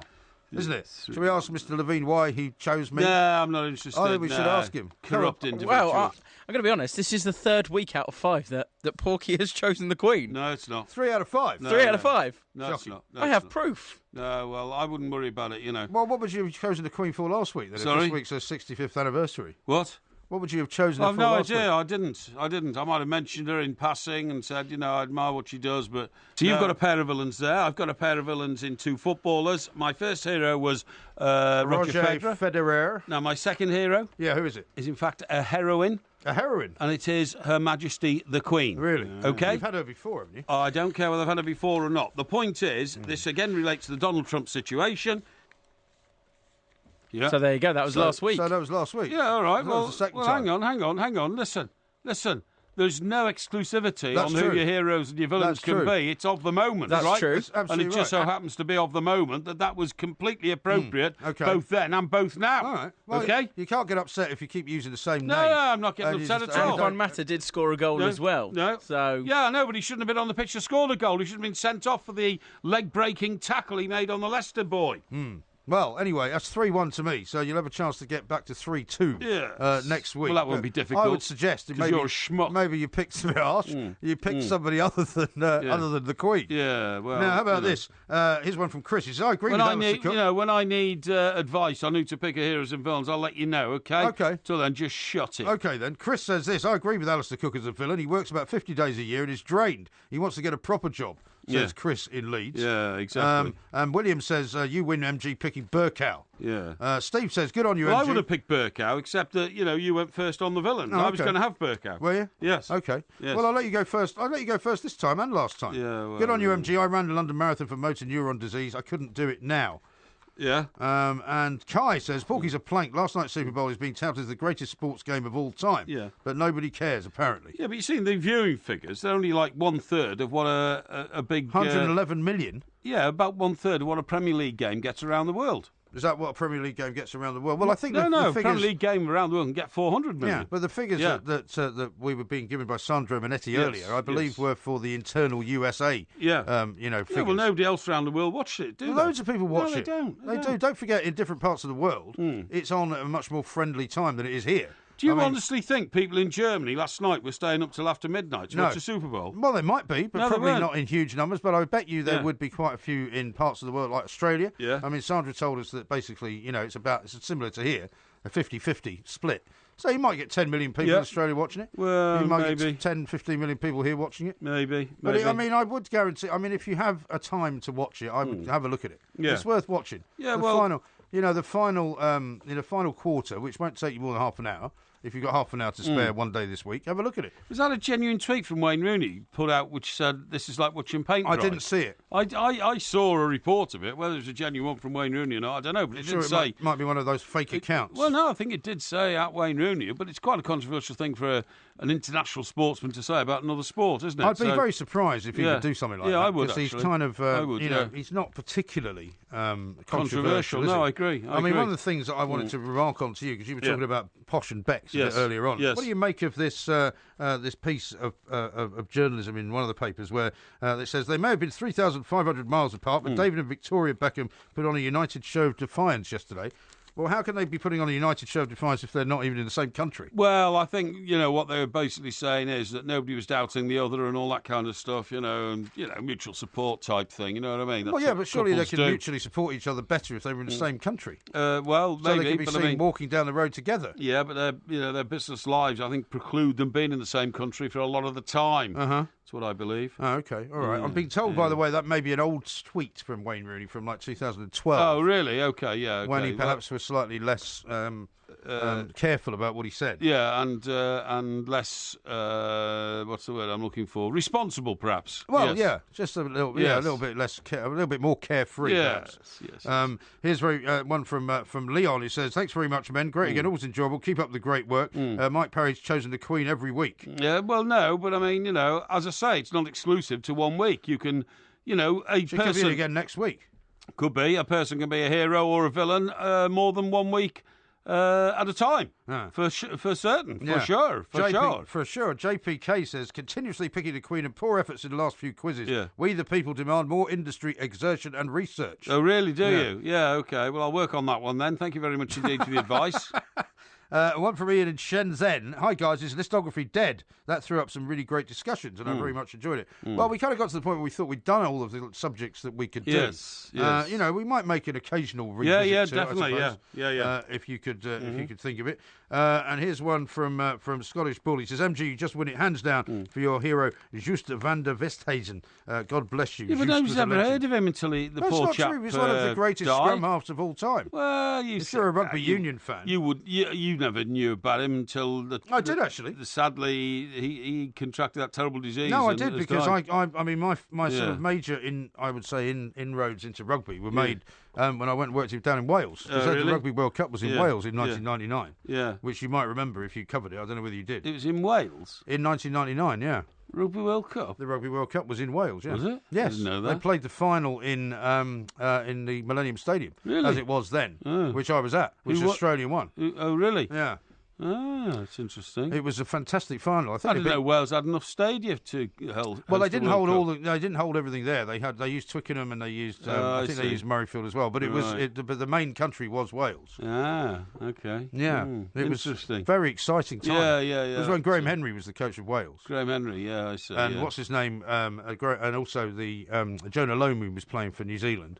And I think I remember. Well, he was still playing. Jonah in '99. This was. Oh, 99, I see, yeah, of course, yeah. So that was the first time I'd seen him play. And they played, I think it was New Zealand and France in the sort of, in the playoff for third place. Right. And New Zealand just weren't at the races at all for some reason. Yeah, well, the strange thing about the All Blacks is, even I know this, is that considering they're supposed to have been the major rugby power for 3 decades, they've only ever won it once, haven't they? Yeah, because... that was the last time. When it was in New Zealand. Yeah. Or when it was in England. No, it wasn't in New Zealand. No, they lost it there, didn't they? Yeah, they did. Yeah, they lost it there, yeah. Well, they've got one of those sort of team reputations whereby things can somehow strangely go wrong. Yes. When they really shouldn't. Because they've got the capability of beating everyone. Yeah, absolutely, yeah. Yeah, of course they can. So did you watch much of the Six Nations then? Over the weekend. Well, the timings were quite unfortunate, weren't they? Were they? Because if it coincides with football, I don't sort of watch it. The England... So you would have missed the Scotland Island game probably because that was Saturday. Yeah, that was Saturday. And England was Saturday, but it was England was later, early. Yeah. England was later. England 4:00 was it? Something like 4:20. 4:20. That's right. Yeah, that's right. Well, which was a dreadful game actually. Yeah, I'm too interested in what's happening in the world of football. Because, of course, you've got to remember, on Saturday, we had live commentary of Everton versus Bournemouth. Indeed, TalkSport 2. Yeah. So, by the way... you were glued to that. By the way, old Sam Matterface, right, in the preview to the game, or minutes before... I know you're going to say, I saw you tweet about this. Yeah, starts going on about, Goodison Park, it's wonderful old ground, sadly, it's a few of the stands here now old and rickety. Yes, they are not old and rickety. Is that not a true version of events? It's a completely untrue version of events. The stand at the park end is brand new. All the rest of the ground has been renovated over the last decade or so. The main stand, which was built in 1970, I don't know if you can call that old. I think you would call that old now. It's nearly 50 years old. 47 years ago. But it was a state-of-the-art stand when it was built, and it's certainly not rickety. I mean, the only difference between that and a stand anywhere else is that it's held up by pillars rather than a cantilever fold around the back. But I suppose... it's not rickety. No, but I suppose if you were to compare it to other Premier League stadiums now, if it's 50 years old, that is pretty old. I mean, you wouldn't have a 50-year-old car, would you? Well, if you no, but I mean, some grounds have still got stands which are over 100 years old. That's they could be called old and rickety, but there's nothing old and rickety, honestly, about Goodison Park. But most of the other stands that are that old have had. I mean, if they're Premier League grounds, they've had sort of augmentations to them, haven't they? Like Anfield and maybe Newcastle and a few others. Right? Yeah. Well, Everton have. As I say, the Park End stand is brand new. Yeah. And in fact, I think they had planning permission to stick another tier on top of it had they stayed at Goodison, which of course... Which is now not happening. Probably not happening. I mean, it's not a final decision been made yet, but it's probably not happening. Yeah. And Everton will go and build their new stadium, and everybody will be happy. Yeah. I read today in one of my aviation journals. Aviation journal? Yeah. That there's a new flight now, which is going to become a regular flight from Qatar to New Zealand. Right. Where you are in the air for 17 hours. Right. Didn't we talk about the flight that was going to go from, was it London to Perth for the first time, which was going to be something similar? But this is a regular flight. That was a one-off where they took all the seats out to loosen the weight and all that kind of stuff. But I thought that was going to be a regular sort of passenger flight. No, this is a regular scheduled flight. Yeah. Now, when you think about that, that means that's not normal, is it? To be in the air for that long. Well, the point is that if you take it that most people sleep 8 hours a night, then that's a full day in the air. Yeah. If you see what I mean, because within your 17 hours and you get off the plane. I mean, 17 hours of awake time. Is a 24-hour day, if you see what I mean. Well, I suppose if you say it took off, and I'm sure it won't take off at midnight, but if it took off at midnight and you went straight to sleep and you slept until 8 in the morning, it doesn't land until 5 the following afternoon. That's right. I mean, that's not terrible as long as you can get the 8 hours, but you wouldn't, would you? No. You'd have 2 hours, and then you'd probably wake up and watch a film, and you might sleep for another hour. Yeah, but supposing you just had your 8 hours sleep and then decided to get on the plane because it was breakfast time wherever you were getting on this plane in Qatar, right? And if you got on at 10 o'clock in the morning, then you would have lunch at sort of 1 o'clock, 3 hours in. Yeah. Then you'd have dinner about 6 hours after that. Right. And then it would get to night time. Yeah, I mean... and you would get in at 3 in the morning or something. An extraordinary long time to be... I mean, almost, as you quite rightly say, unnatural, to the point where when you landed and got off the plane again, your legs might go because you hadn't had them on terra firma for so long. Yeah. Oh, extraordinary. I would not fancy that at all. Yeah. And imagine if you were also in an economy seat. Yes. Which you really wouldn't fancy. I totally agree. Forget that, man. Right. You wouldn't want to be doing that at all. I'll tell you a story that we haven't mentioned, but it's on a lot of the back pages this morning. It's this umpire left with a black eye because he was hit by a ball struck by Denis Shapovalov. Sure. Well, do you know what? He was going to be one of my villains in Hero and Villains. Was he? And then I thought, well, it wasn't intentional. He didn't mean to, but he was brash. He intentionally hit the whacked ball. It away, yeah. And the fact that he hit the umpire with it was obviously terribly shocking both to him and to the umpire. But he hasn't been disciplined, I don't think so. The boy got off with it. They accept that it was an act of God and... I think they've given him a fine, but I mean that's as far as it goes. Yeah, but it hasn't been banned. No. There could have been a situation which he'd have been banned. The umpire's saying he's lucky he's not blind. Yeah, well, I suppose if you get a ball in your face which has been swiped by a professional tennis player, it would be like getting hit by Mike Tyson, wouldn't it? In the gob. It's not something I would recommend. No, it's not. A couple of corrections for you. George says New Zealand have won the World Cup in 87, 2011, 2015.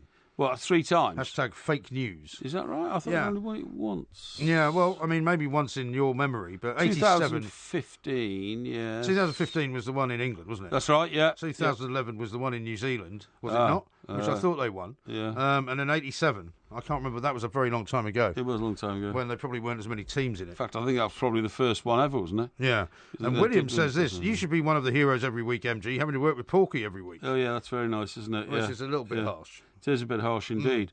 So, right, if given that your favourite subject for the Heroes and Villains is the Queen, yes, and the quiz is going to be on the Queen, yes, is it going to be on anything about the Queen? What do you mean? Well, I mean, so that I can instruct the the independent quizmasters, whether it's just about the Queen or whether it's a specific aspect of the Queen. No, it's about the Queen. Okay, it's about Queen Elizabeth II because she's just celebrated 65 years as monarch in this country and of the Commonwealth. All right.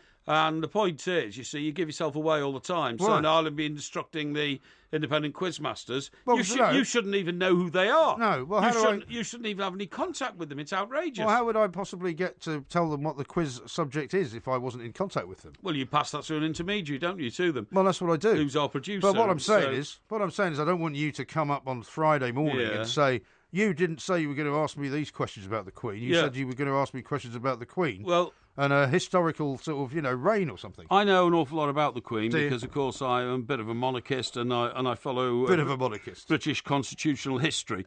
So I haven't got any fears about any of that at all, just as long as you don't gerrymander it. Will you be bringing any notes in? Might do. You might do. Might do to study last-minute notes, yeah. All right, okay. All right, well, we'll do all that on Friday morning. Tomorrow it's Ask Porky, so get your questions in.